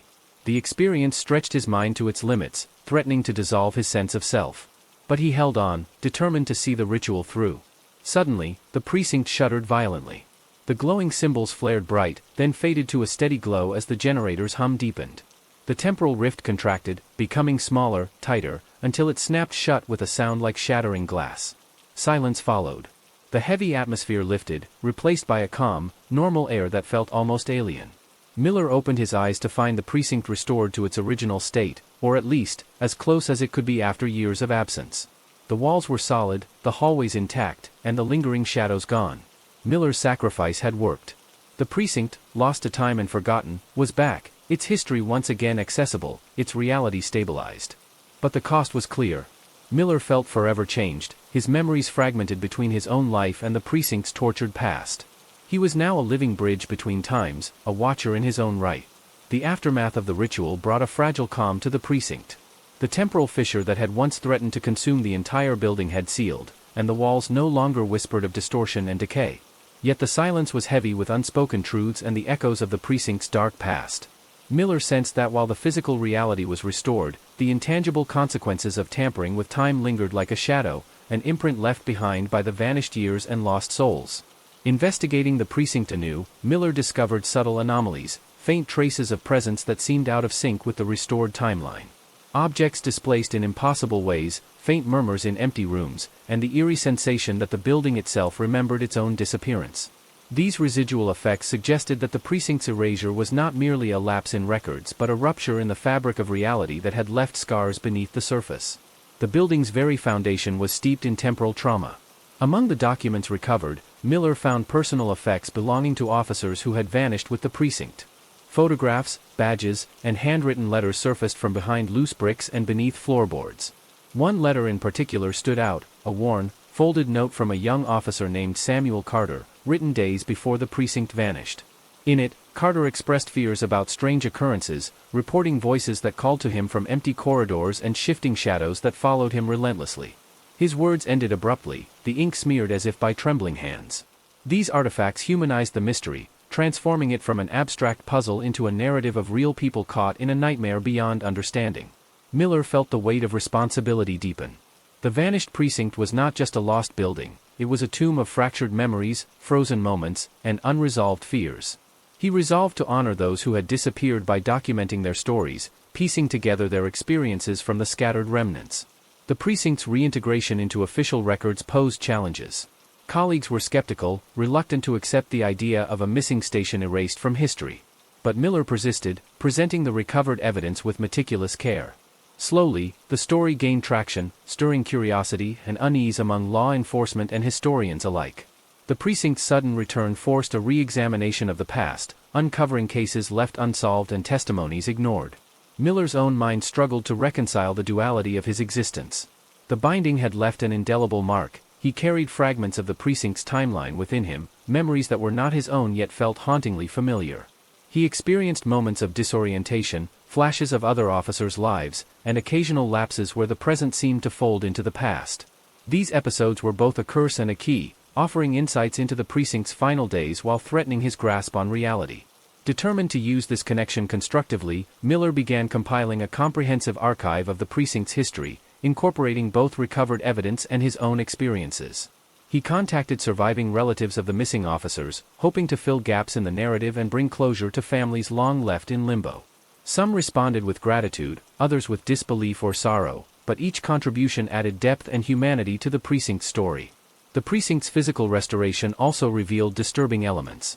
Certain rooms bore strange markings, symbols and numbers that defied explanation, etched into walls with a precision that suggested a purpose beyond mere vandalism.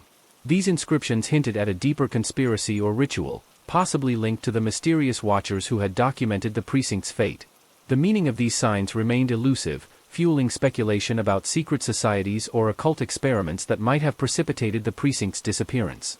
Miller's investigations uncovered references to experimental technology used within the precinct, devices designed to manipulate time and perception. These devices, stored away in forgotten labs beneath the station, were partially functional and showed evidence of dangerous power. Their existence raised troubling questions about the intentions of those who once worked there. Had they attempted to control forces beyond their understanding? Had their experiments fractured reality, creating the conditions for the precinct's vanishing? Public interest grew as news of the precinct's return spread. Media coverage ranged from fascination to fear, with some outlets sensationalizing the story as supernatural or conspiracy-driven. Miller remained cautious, emphasizing the importance of scientific inquiry and historical accuracy. He feared that sensationalism might overshadow the precinct's true legacy, the lives lost and the dangers inherent in tampering with time. Despite progress, threats persisted. Miller received anonymous warnings to cease his investigations, cryptic messages hinting at powerful entities intent on preserving the precinct's secrets. The same shadowy forces that had influenced the precinct's disappearance seemed to linger, watching, waiting. Miller recognized that the ritual's success might have closed one door but opened another, one leading into deeper mysteries and greater risks. His personal life suffered under the strain. Relationships grew strained as Miller became consumed by the precinct's enigma.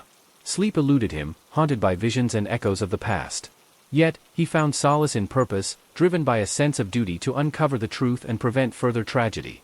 The precinct had become both his mission and his prison, binding him to a fate he had not fully chosen but could not escape.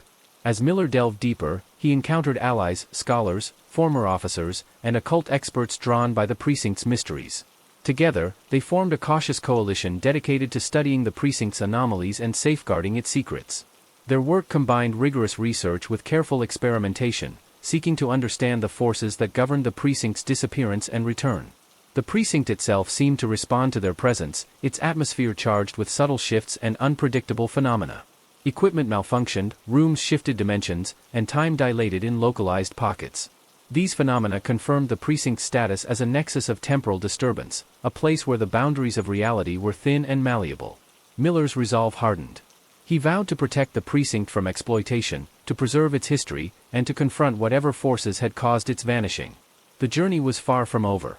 The precinct's return was only the beginning, a doorway into a labyrinth of secrets that challenged the very nature of time, memory, and existence. The vanished precinct had come back from oblivion, but its story was far from complete. And Miller stood at the crossroads, ready to face whatever lay beyond the veil. The vanished precinct had returned. And so had its secrets. The aftermath of the ritual brought a fragile calm to the precinct. The temporal fissure that had once threatened to consume the entire building had sealed, and the walls no longer whispered of distortion and decay. Yet the silence was heavy with unspoken truths and the echoes of the precinct's dark past. Miller sensed that while the physical reality was restored, the intangible consequences of tampering with time lingered like a shadow, an imprint left behind by the vanished years and lost souls. Investigating the precinct anew, Miller discovered subtle anomalies, faint traces of presence that seemed out of sync with the restored timeline. Objects displaced in impossible ways, faint murmurs in empty rooms, and the eerie sensation that the building itself remembered its own disappearance. These residual effects suggested that the precinct's erasure was not merely a lapse in records but a rupture in the fabric of reality that had left scars beneath the surface. The building's very foundation was steeped in temporal trauma. Among the documents recovered, Miller found personal effects belonging to officers who had vanished with the precinct. Photographs, badges, and handwritten letters surfaced from behind loose bricks and beneath floorboards. One letter in particular stood out, a worn, folded note from a young officer named Samuel Carter, written days before the precinct vanished. In it, Carter expressed fears about strange occurrences, reporting voices that called to him from empty corridors and shifting shadows that followed him relentlessly. His words ended abruptly, the ink smeared as if by trembling hands. These artifacts humanized the mystery, transforming it from an abstract puzzle into a narrative of real people caught in a nightmare beyond understanding. Miller felt the weight of responsibility deepen. The vanished precinct was not just a lost building, it was a tomb of fractured memories, frozen moments, and unresolved fears. He resolved to honor those who had disappeared by documenting their stories, piecing together their experiences from the scattered remnants. The precinct's reintegration into official records posed challenges. Colleagues were skeptical, reluctant to accept the idea of a missing station erased from history. But Miller persisted, presenting the recovered evidence with meticulous care. Slowly, the story gained traction, stirring curiosity and unease among law enforcement and historians alike. The precinct's sudden return forced a re-examination of the past, uncovering cases left unsolved and testimonies ignored. Miller's own mind struggled to reconcile the duality of his existence. The binding had left an indelible mark. He carried fragments of the precinct's timeline within him, memories that were not his own yet felt hauntingly familiar. He experienced moments of disorientation, flashes of other officers' lives, and occasional lapses where the present seemed to fold into the past. These episodes were both a curse and a key, offering insights into the precinct's final days while threatening his grasp on reality. Determined to use this connection constructively, Miller began compiling a comprehensive archive of the precinct's history, incorporating both recovered evidence and his own experiences. He contacted surviving relatives of the missing officers, hoping to fill gaps in the narrative and bring closure to families long left in limbo. Some responded with gratitude, others with disbelief or sorrow, but each contribution added depth and humanity to the precinct's story. The precinct's physical restoration also revealed disturbing elements. Certain rooms bore strange markings, symbols and numbers that defied explanation, etched into walls with a precision that suggested a purpose beyond mere vandalism. These inscriptions hinted at a deeper conspiracy or ritual, possibly linked to the mysterious watchers who had documented the precinct's fate. The meaning of these signs remained elusive, fueling speculation about secret societies or occult experiments that might have precipitated the precinct's disappearance. Miller's investigations uncovered references to experimental technology used within the precinct, devices designed to manipulate time and perception. These devices, stored away in forgotten labs beneath the station, were partially functional and showed evidence of dangerous power. Their existence raised troubling questions about the intentions of those who once worked there. Had they attempted to control forces beyond their understanding? Had their experiments fractured reality, creating the conditions for the precinct's vanishing? Public interest grew as news of the precinct's return spread. Media coverage ranged from fascination to fear, with some outlets sensationalizing the story as supernatural or conspiracy-driven. Miller remained cautious, emphasizing the importance of scientific inquiry and historical accuracy. He feared that sensationalism might overshadow the precinct's true legacy, the lives lost and the dangers inherent in tampering with time. Despite progress, threats persisted. Miller received anonymous warnings to cease his investigations, cryptic messages hinting at powerful entities intent on preserving the precinct's secrets. The same shadowy forces that had influenced the precinct's disappearance seemed to linger, watching, waiting. Miller recognized that the ritual's success might have closed one door but opened another, one leading into deeper mysteries and greater risks. His personal life suffered under the strain. Relationships grew strained as Miller became consumed by the precinct's enigma. Sleep eluded him, haunted by visions and echoes of the past. Yet, he found solace in purpose, driven by a sense of duty to uncover the truth and prevent further tragedy. The precinct had become both his mission and his prison, binding him to a fate he had not fully chosen but could not escape. As Miller delved deeper, he encountered allies, scholars, former officers, and occult experts drawn by the precinct's mysteries. Together, they formed a cautious coalition dedicated to studying the precinct's anomalies and safeguarding its secrets. Their work combined rigorous research with careful experimentation, seeking to understand the forces that governed the precinct's disappearance and return. The precinct itself seemed to respond to their presence, its atmosphere charged with subtle shifts and unpredictable phenomena. Equipment malfunctioned, rooms shifted dimensions, and time dilated in localized pockets. These phenomena confirmed the precinct's status as a nexus of temporal disturbance, a place where the boundaries of reality were thin and malleable. Miller's resolve hardened.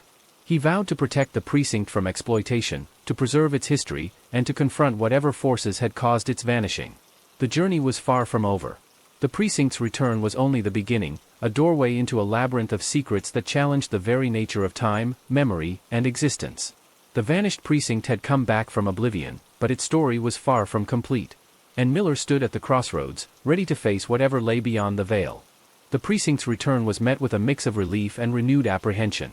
Though the physical building stood intact, the intangible echoes of its disappearance continued to ripple through the lives connected to it. New reports surfaced of unexplained phenomena. Officers and visitors alike described feelings of disorientation, fleeting shadows, and sudden temperature drops. These manifestations underscored the precinct's lingering temporal instability, a reminder that the boundary between past and present remained fragile and permeable. Miller and his coalition intensified their efforts to understand these disturbances. They began implementing sophisticated monitoring equipment, designed to detect temporal fluctuations and anomalies within the precinct's walls. Early data revealed sporadic time distortions, brief moments when clocks would speed up, slow down, or stop entirely, and when digital devices malfunctioned without cause. These glitches suggested that the precinct existed partially out of sync with the standard flow of time, trapped in a liminal space where past, present, and future blurred. To further investigate, the team experimented with controlled temporal probes, devices intended to project or retrieve information across time. Initial tests yielded unsettling results, echoes of conversations from decades past, ghostly images flickering in empty rooms, and faint auditory traces of voices long silenced. These temporal remnants carried emotional weight, fragments of fear, hope, and desperation from those trapped within the precinct's vanished years. The team realized they were not merely observers but participants in a delicate dialogue with history. One breakthrough came with the discovery of a hidden chamber beneath the precinct's foundation, accessible only through a labyrinth of forgotten tunnels. Inside, they found an array of archaic machinery and cryptic manuscripts referencing advanced temporal theories and occult practices. The equipment appeared to be a prototype for manipulating time, an experimental interface designed to fold or compress temporal dimensions. The manuscript spoke of time anchors and chronal bindings, suggesting the precinct's disappearance was the unintended consequence of an attempt to stabilize or harness temporal energy. This revelation deepened the mystery. Who had constructed this machinery? What were their motivations? The presence of occult symbols alongside scientific diagrams pointed to a convergence of esoteric knowledge and empirical experimentation. It became evident that the precinct's fate was entwined with forces beyond conventional understanding, a fusion of science, mysticism, and human ambition gone awry. Amid these discoveries, Miller grappled with the personal cost of his involvement. The temporal connection lingering within him grew stronger, occasionally overwhelming his senses. He experienced vivid hallucinations, moments when he relived the final hours of missing officers, heard their last words, and felt their terror. These episodes blurred the line between his consciousness and the precinct's fractured timeline. He feared losing himself entirely to the precinct's temporal anomaly, becoming another lost soul trapped between moments. The coalition's work attracted attention beyond academic and law enforcement circles. A shadowy faction emerged, intent on seizing control of the precinct's technology and secrets. This group, rumored to have roots in covert government projects and secret societies, viewed the precinct as a gateway to temporal power, an opportunity to alter history or predict the future. Their interference escalated tensions, resulting in threats, break-ins, and sabotage attempts aimed at disrupting the coalition's research. Miller and his allies faced a precarious balancing act, safeguarding the precinct's fragile stability while resisting forces that sought to exploit its anomalies. The precinct had become a battleground not only of time but of competing human agendas, between those who wished to understand and preserve, and those who desired control and manipulation. In parallel, public fascination with the precinct soared. Documentaries, news reports, and social media buzz brought widespread attention, turning the precinct into a cultural phenomenon. While this increased awareness generated support for research funding and preservation efforts, it also invited sensationalism and misinformation. Fringe theories proliferated, from claims of alien involvement to apocalyptic prophecies, complicating the coalition's mission to maintain scientific rigor. Despite these challenges, progress continued. The coalition refined their temporal probes, eventually developing a means to interact more directly with the precinct's past. They could send messages into the vanished timeline and receive responses, enabling a limited but profound communication across temporal boundaries.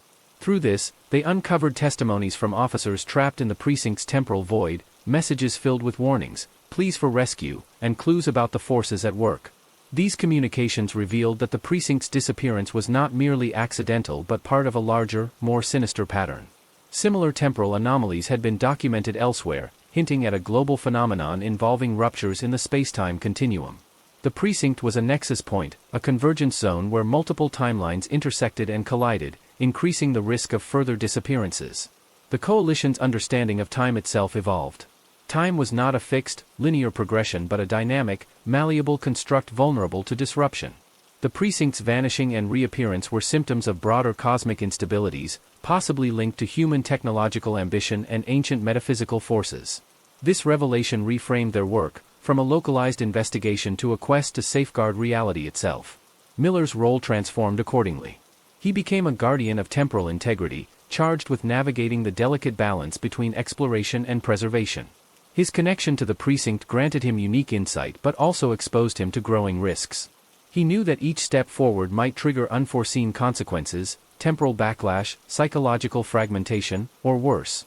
As the coalition prepared for more ambitious experiments, Miller reflected on the precinct's legacy. It was a monument to human curiosity and hubris, a testament to the limits of knowledge and the dangers of tampering with forces beyond comprehension. The vanished precinct had returned, but it demanded vigilance, respect, and humility from those who sought to unlock its secrets. In the end, the precinct was more than a building. It was a reminder that time, though intangible, shaped the fate of all who dared to challenge its boundaries. The story was ongoing, and Miller stood ready to face whatever lay ahead, guarding the thin veil between past and present, between reality and the unknown. The investigation into the precinct's disappearance had evolved far beyond a simple cold case. It had transformed into a sprawling inquiry into the nature of reality, time, and the unseen forces that might govern them. With each new discovery, the puzzle grew more complex and the stakes higher. The coalition's earlier successes in communication and temporal monitoring had opened a new frontier, one where human understanding brushed against the limits of perception itself. The hidden chamber beneath the precinct remained a focal point. The archaic machinery found there had been partially reactivated, providing insights into the original experiment that triggered the precinct's vanishing. The equipment was a hybrid of advanced technology and occult symbolism, indicating its creators sought to harness temporal energy by blending scientific precision with metaphysical principles. This synthesis was radical, a form of temporal engineering that defied conventional physics. Analysis of the cryptic manuscripts revealed a recurring theme: chronal equilibrium.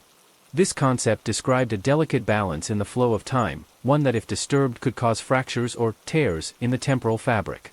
The precinct's disappearance had been such a tear, an unintended consequence of a failed attempt to anchor time to a fixed point, to create a sanctuary safe from temporal decay or corruption. Instead, the precinct had been pulled out of linear time, trapped in a pocket dimension between moments. The ramifications were profound. If the precinct had become a temporal anomaly, existing partly outside normal reality, then those trapped inside were caught in a liminal state, not dead, but not alive in the present either. This explained the recurring sightings, auditory echoes, and strange phenomena reported by those who entered or passed near the precinct. The missing officers were suspended in a loop, replaying fragments of their last moments in an endless cycle. Efforts to rescue or stabilize these trapped individuals faced enormous challenges. The temporal boundary was unstable and reactive. Any attempt to intervene risked worsening the tear, potentially swallowing more people or destabilizing the surrounding area. The coalition debated ethical dilemmas. Was it right to risk more lives in pursuit of those lost? Could they contain the anomaly, or would it spread like a contagion through time and space? Meanwhile, the shadowy faction intent on exploiting the precinct's secrets had escalated their activities.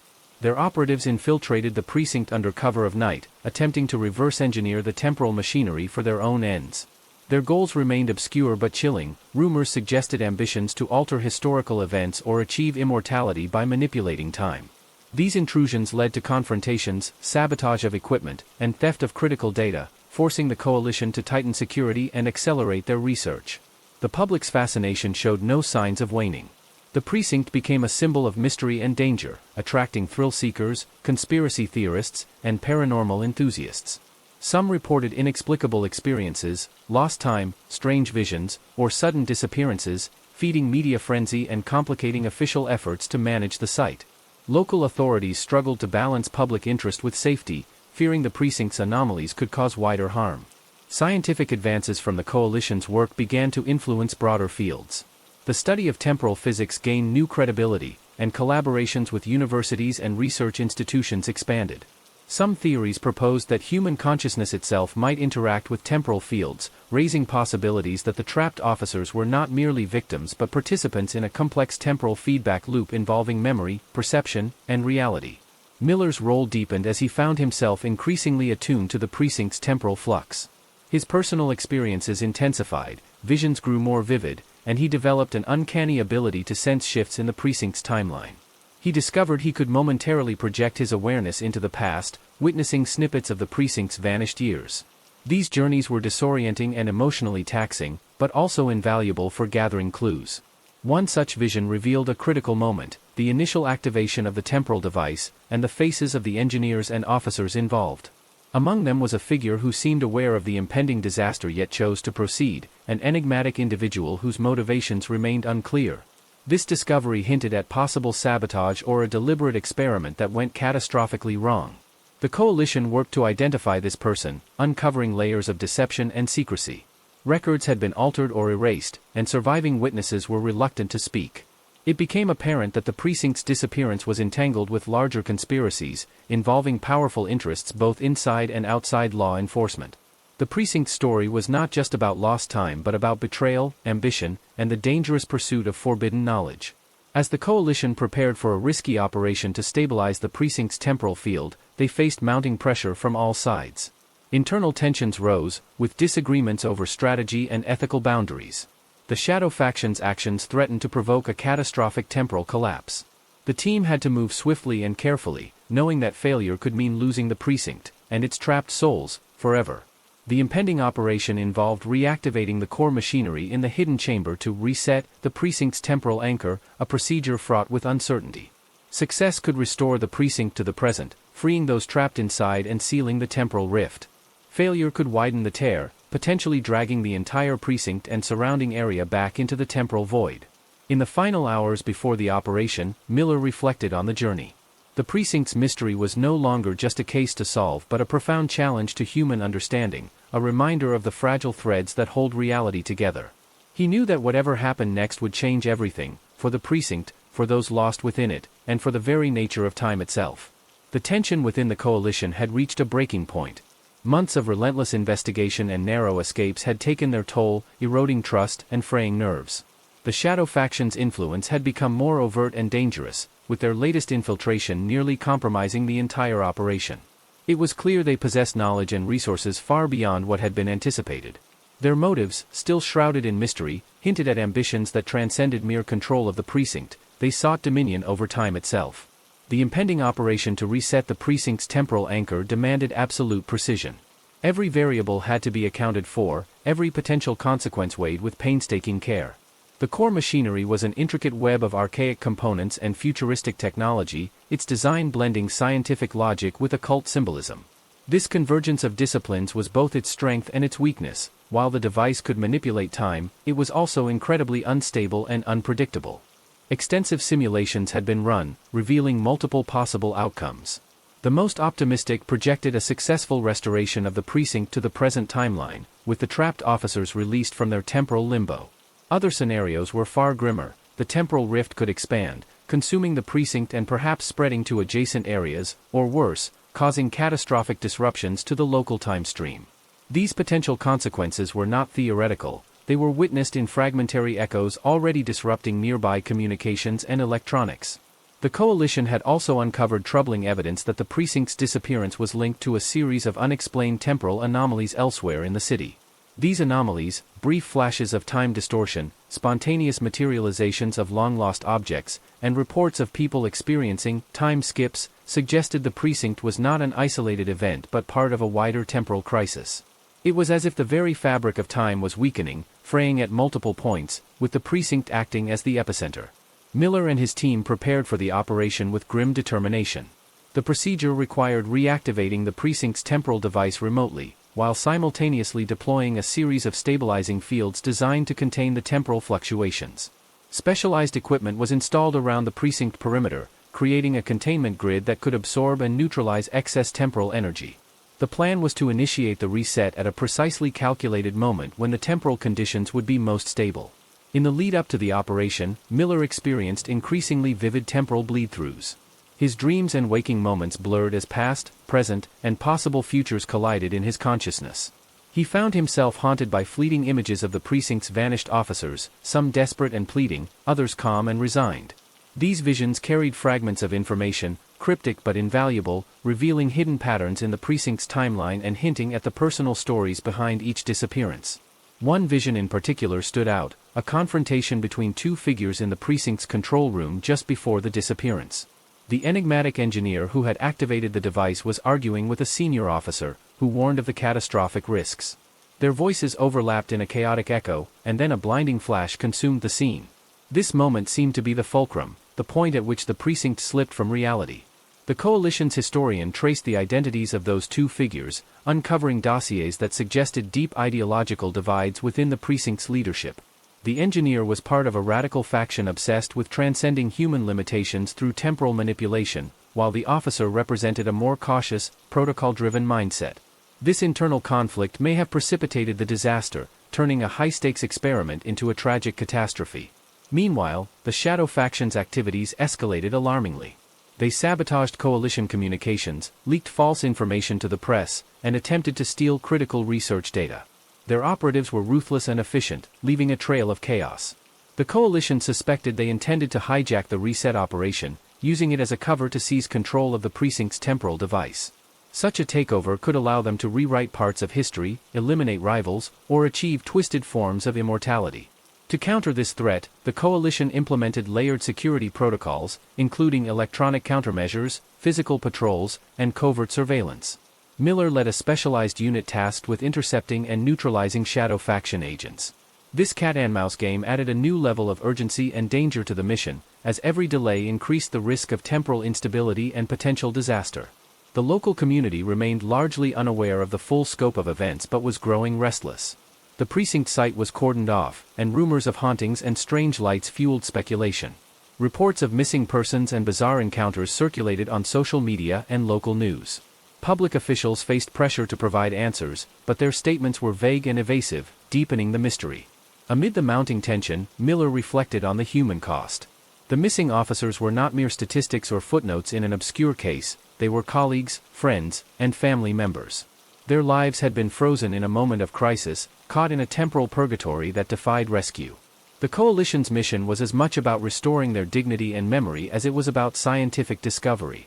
As the countdown to the reset operation began, all involved knew the risks. Success could mean a groundbreaking leap in understanding time and reality, the safe return of lost souls, and the closing of a haunting chapter in the city's history. Failure could unravel the very fabric of their world, plunging it into chaos and leaving the precinct's mystery forever unsolved. The operation was a gamble on the edge of existence, one that would test the limits of science, courage, and humanity itself. The moment the reset procedure initiated, an eerie stillness fell over the precinct site. The containment grid hummed softly, energy fields pulsating with an otherworldly glow that seemed to stretch and warp the air itself. Within the temporal device, ancient gears turned alongside shimmering circuits, a mechanical heartbeat attempting to realign fractured moments back into a coherent flow. The Coalition watched tensely as the delicate balance of science and time magic was put to the ultimate test. Initial readings showed promising results.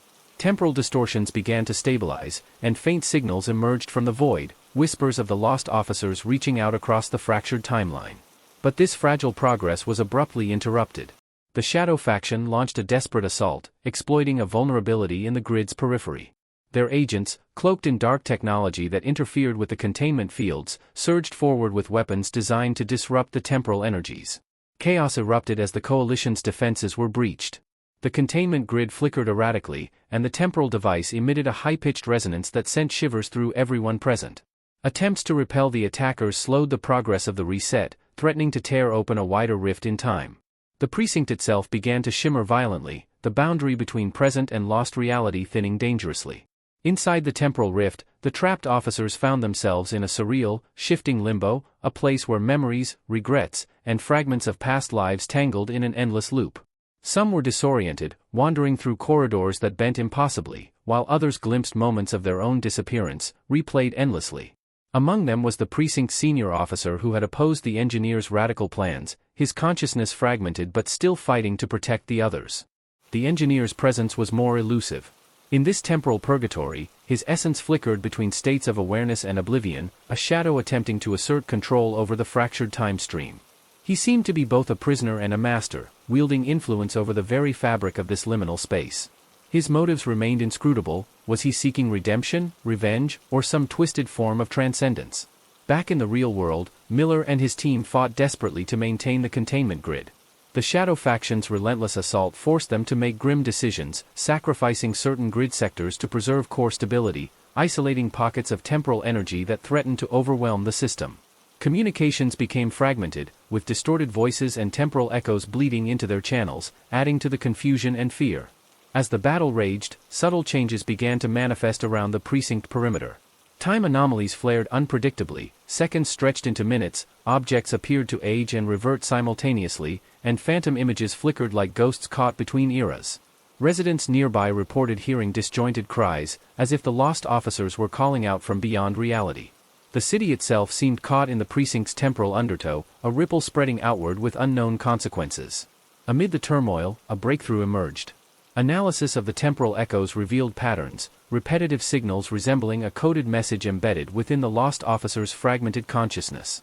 This message hinted at a hidden override sequence within the temporal device, a last-ditch failsafe designed by the precinct's original engineers. If activated, it could potentially sever the precinct from the unstable time loop and restore it to the present intact. Accessing this override required navigating through the hazardous temporal rift, a mission fraught with peril, as the rift's unpredictable nature threatened to trap or erase anyone who entered. A small specialized team volunteered to undertake this rescue, equipped with experimental technology capable of stabilizing their own temporal signatures. Their objective was to locate the core control room inside the rift, input the override sequence, and return safely before the rift collapsed. As they entered the rift, time warped violently around them. Moments stretched, contracted, and overlapped, past mistakes mingled with future possibilities. The precinct's architecture twisted into impossible geometries, corridors folding onto themselves, doors opening into endless voids. The team encountered echoes of the lost officers, some hostile, others desperate for rescue. Each interaction revealed fragments of the precinct's last days, painting a picture of growing paranoia, betrayal, and desperation. The override sequence itself was encoded as a series of biometric and cognitive challenges, designed to be solvable only by the precinct's original personnel. This safeguard prevented unauthorized access but complicated the rescue mission.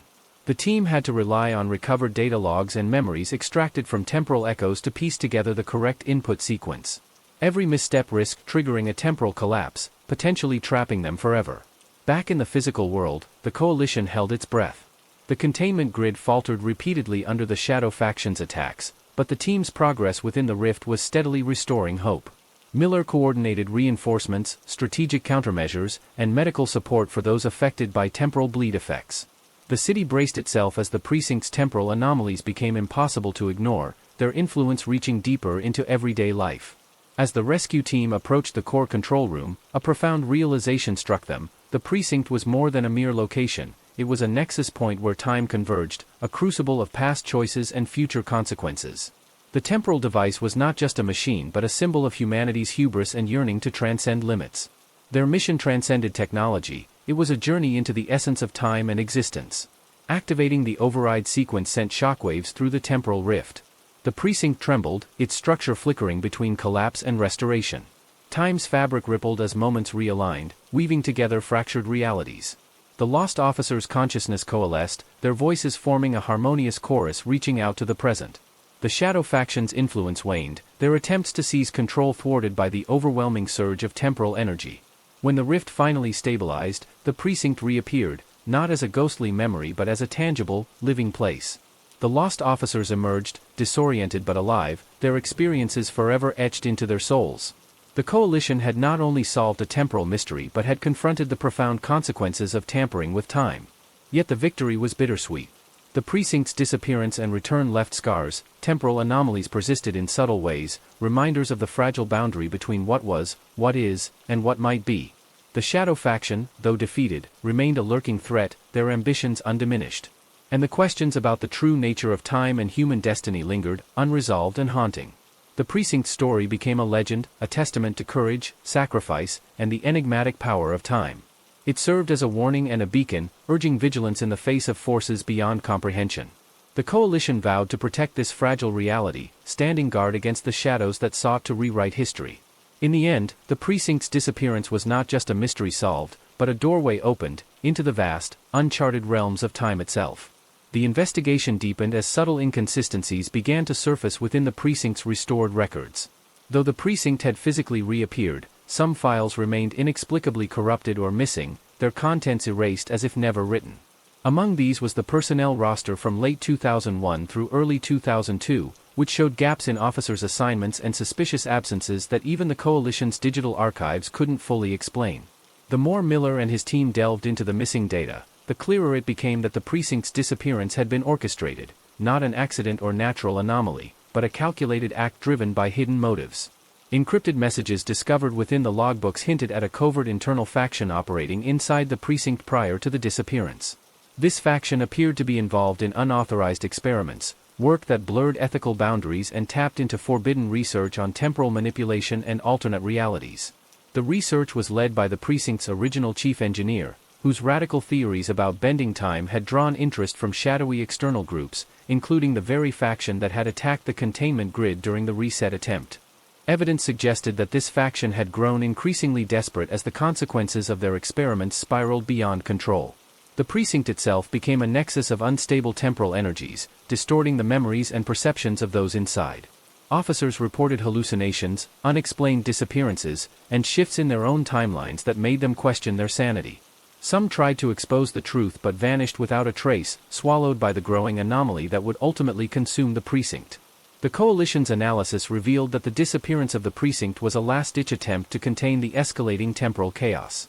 Rather than allowing the rift to expand and threaten the city, or worse, the fabric of reality itself, the faction had used experimental technology to sever the precinct from linear time, effectively isolating it in a temporal bubble.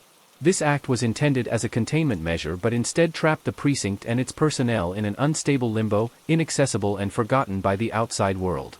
Within this liminal space, time fractured into a looping nightmare where past, present, and potential futures overlapped. Memories jumbled, events repeated, and the officers' consciousnesses were scattered across timelines they could not fully grasp. The precinct was both a prison and a paradox, holding on to the echoes of its own erasure. Those trapped inside endured a surreal existence, sometimes aware, sometimes lost to the endless shifting of moments that defied reason. What remained unclear was the true purpose behind the faction's research. Was it driven by a desire for ultimate control over time? An attempt to rewrite history? Or a more sinister goal tied to the ambitions of the Shadow faction that continued to interfere in the Coalition's efforts? Clues pointed to experiments that reached beyond mere containment, hinting at portals to parallel realities or attempts to resurrect lost individuals through temporal loops. Meanwhile, the precinct's sudden reappearance in the present had triggered unintended side effects. Residual temporal energy lingered, causing localized distortions around the precinct and disrupting digital systems citywide. Reports of fleeting apparitions, disembodied voices, and time slips, where people briefly experienced alternate versions of reality, began to surface. The coalition faced mounting pressure to understand these phenomena before they escalated into a full-scale temporal crisis. In an effort to stabilize the precinct and prevent further anomalies, the coalition implemented a series of safeguards.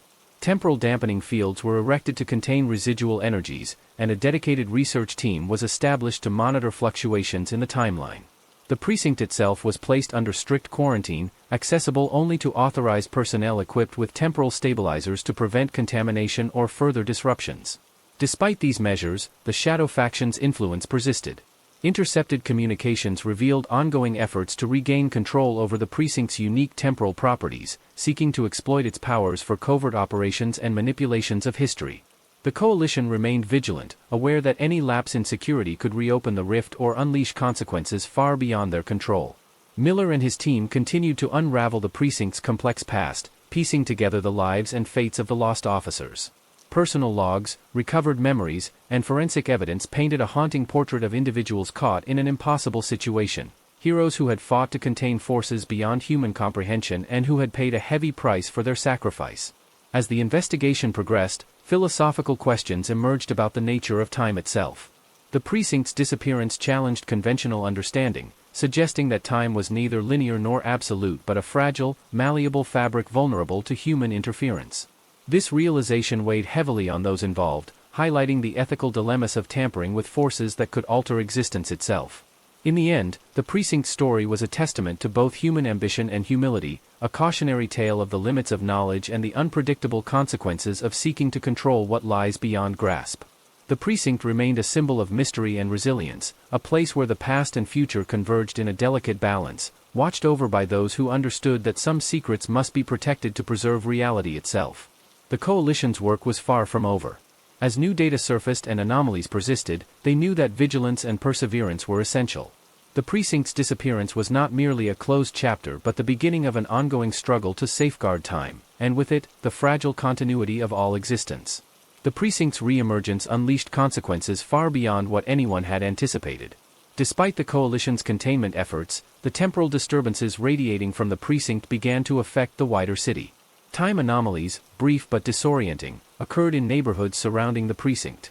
Residents reported moments where clocks ran backward, shadows flickered unnaturally, and entire streets seemed to loop through the same few minutes repeatedly.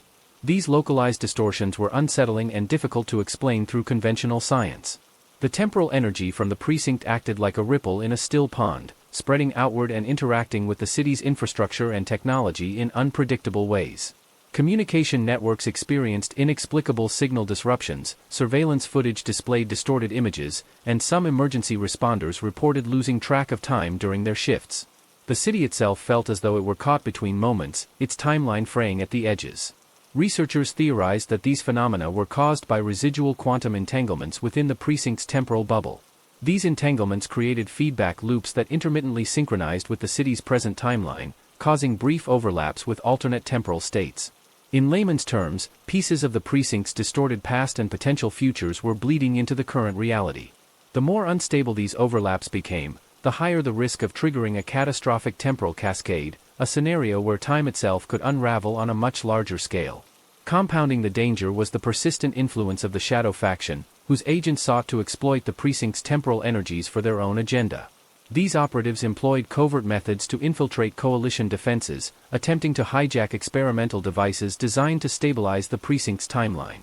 Each failed attempt heightened tensions and increased the risk of an uncontrolled temporal rupture. To counter these threats, the coalition expanded its surveillance and security protocols, deploying advanced temporal sensors throughout the affected zones. Specialized units were trained to recognize and respond to time anomalies, equipped with technology capable of temporarily sealing rifts and realigning disrupted timelines. However, these interventions were delicate and could not be maintained indefinitely without risking further destabilization. Meanwhile, the precinct itself became a focal point for intense study.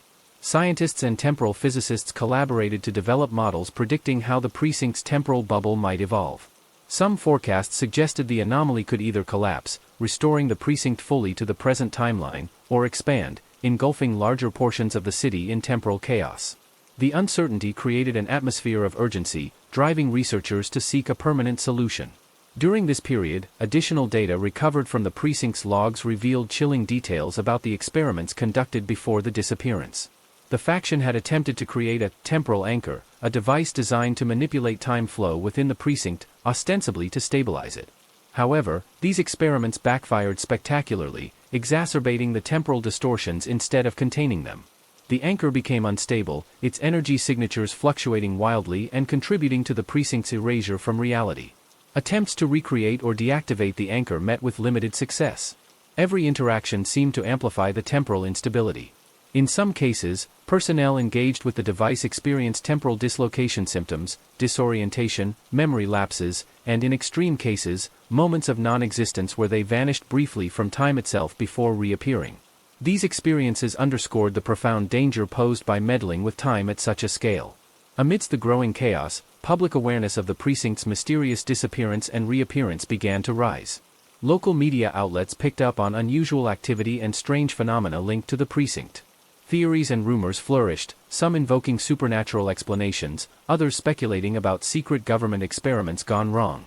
The coalition, wary of panic and misinformation, maintained tight control over information, releasing only carefully vetted updates to the public. This veil of secrecy, however, could not suppress all curiosity. Amateur investigators and conspiracy theorists became drawn to the precinct, seeking to uncover its secrets firsthand. Some attempted to access the quarantined area, despite warnings and security measures. Their unauthorized incursions occasionally triggered further temporal anomalies, adding complexity to an already volatile situation. The coalition faced a difficult balancing act, protecting the city and its timeline while managing public perception and preventing interference from unauthorized individuals. Internal debates raged over how much to disclose, weighing the risks of widespread fear against the benefits of transparency and community engagement. Amid these external pressures, Miller and his team remained focused on unraveling the precinct's enigma. They pieced together fragmented memories of officers who had survived within the temporal bubble, discovering that some had managed to create mental anchors, psychological tools to stabilize their perception of time and retain their sense of self amid the temporal chaos. These survivors offered invaluable insights into the precinct's liminal existence and potential paths to resolution. Their testimonies also revealed a profound psychological toll. Time's distortion affected not only memory but identity, blurring the lines between past and present selves. Some officers experienced déjà vu on a continuous loop, while others grappled with the loss of chronological order in their personal histories. These psychological fractures complicated rescue and reintegration efforts, requiring specialized care and rehabilitation. As the coalition developed strategies to assist these individuals, broader questions arose about the ethics of temporal experimentation. The precinct saga became a cautionary narrative about the limits of human ambition and the unforeseen consequences of tampering with reality's fundamental fabric. In response, regulatory bodies convened to draft stringent guidelines governing temporal research and containment protocols. These measures aimed to prevent future incidents of comparable scale and ensure rigorous oversight over experimental projects. The precinct's disappearance, and the chaos it unleashed, served as a stark reminder of the responsibility borne by those who seek to manipulate time. Ultimately, the precinct's reappearance was both a victory and a warning. It provided a window into a once-lost chapter of history but also highlighted the fragility of temporal stability. The coalition's ongoing mission was to safeguard that stability, ensuring that the mistakes of the past would not be repeated and that the city's timeline remained intact for generations to come. The final piece of the puzzle came together with a chilling clarity as the coalition dug deeper into the precinct's history and the nature of the temporal anomaly. Every lead, every recovered log, and every first-hand account pointed toward a disturbing conclusion. The precinct's disappearance was not a mere accident or an unintended side effect of reckless experimentation. It was, in essence, a punishment, a consequence inflicted by the very fabric of time itself, as if reality sought to correct an unnatural disruption. The precinct had become an unstable node in the temporal continuum, a fracture that threatened to unravel the delicate threads holding the city's timeline together. The Shadow faction's reckless pursuit of control over time had triggered this fracture, and the coalition's efforts to contain and repair it had been a race against an invisible clock. The question was no longer if the precinct would be fully restored or vanish forever. it was whether the timeline could survive the cost of that restoration. Miller and his team discovered that the precinct existed in a liminal state, caught between multiple temporal layers. It was simultaneously present and absent, a ghost caught in time's shifting currents. This in-between state allowed for glimpses into alternate realities, where the precinct's fate differed wildly, from thriving to obliterated. Each layer influenced the others, creating a chaotic feedback loop that threatened to cascade outward. As the coalition scientists refined their temporal stabilization devices, they realized that complete reintegration of the precinct into the present timeline required a profound sacrifice. The device designed to anchor the precinct firmly back into reality depended on severing the precinct's unstable temporal ties to its shadow past. This process would erase all memories and existence of the precinct's anomalous time bubble, effectively wiping clean the temporal distortions, but at the cost of the precinct's unique history and the lives caught within that distortion. The officers who had survived the anomaly, those who had managed to hold onto their identities despite temporal dislocation, faced a grim choice. To save the city's timeline and prevent further temporal chaos, they would have to surrender the fractured parts of themselves that were tied to the precinct's vanished days. It was not merely a physical sacrifice but a psychological and existential one, letting go of time itself. This decision weighed heavily on Miller, who had come to see the precinct as more than a case file. It was a home for those lost in time, a prison, and a paradox all at once. He grappled with the ethical implications of erasing a part of human experience, memories, identities, and histories that, although born of an anomaly, were no less real to those who lived them. Meanwhile, the Shadow faction did not surrender their agenda. In a desperate final attempt, they launched an assault on the Coalition's research facilities, aiming to seize the temporal anchor device and harness its power for their own ends. This conflict culminated in a tense showdown, underscoring the high stakes and the precarious balance between order and chaos. Despite sabotage and setbacks, the Coalition succeeded in activating the temporal anchor. The precinct's temporal bubble began to collapse methodically, its unstable timelines converging toward a singular, stable reality. As the anomaly dissipated, the city's temporal fabric mended slowly, the strange anomalies fading from the neighborhoods, technology stabilizing, and the disorienting loop ceasing. For the precinct survivors, the reintegration was bittersweet. Their memories of the vanished precinct began to fade, replaced by an overwhelming sense of loss and an intangible void. The parts of themselves tied to those fractured days were severed, leaving behind a blend of relief, sorrow, and an unspoken understanding of the sacrifice made. The Coalition documented the entire ordeal meticulously, creating protocols and ethical frameworks designed to prevent such temporal disasters in the future. The precinct's story became a cornerstone case study, a warning etched into the annals of temporal research about the dangers of wielding time as a weapon. As life in the city returned to normal, the precinct building itself stood silent and empty, a physical reminder of a mystery that had briefly torn through reality. The public remained unaware of the full extent of the events, shielded by the Coalition's discretion, but the precinct's vanished days lingered in the shadows of history, an unresolved echo of a time when time itself almost unraveled.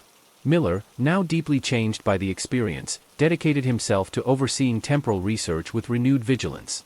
The precinct's legacy became his mission, to guard against the temptation of controlling time and to honor those lost by ensuring such a catastrophe could never happen again. In the end, the precinct's disappearance and return served as a stark reminder that some forces, especially those as fundamental as time, are not meant to be tampered with lightly. The cost of hubris was steep, and the scars left behind, though invisible to most, would endure as a silent testament to the fragile nature of reality itself. Thank you for joining this deep dive into the mystery of the vanished precinct, a chilling story where time itself became the enemy. If you enjoyed this unsettling true crime horror tale, be sure to like, subscribe, and hit the notification bell so you never miss a new video. Leave a comment below with your thoughts. What do you think really happened to the precinct? Could time really bend and break like this? Until next time, stay curious and stay safe. This is Mr. Darsnights, signing off.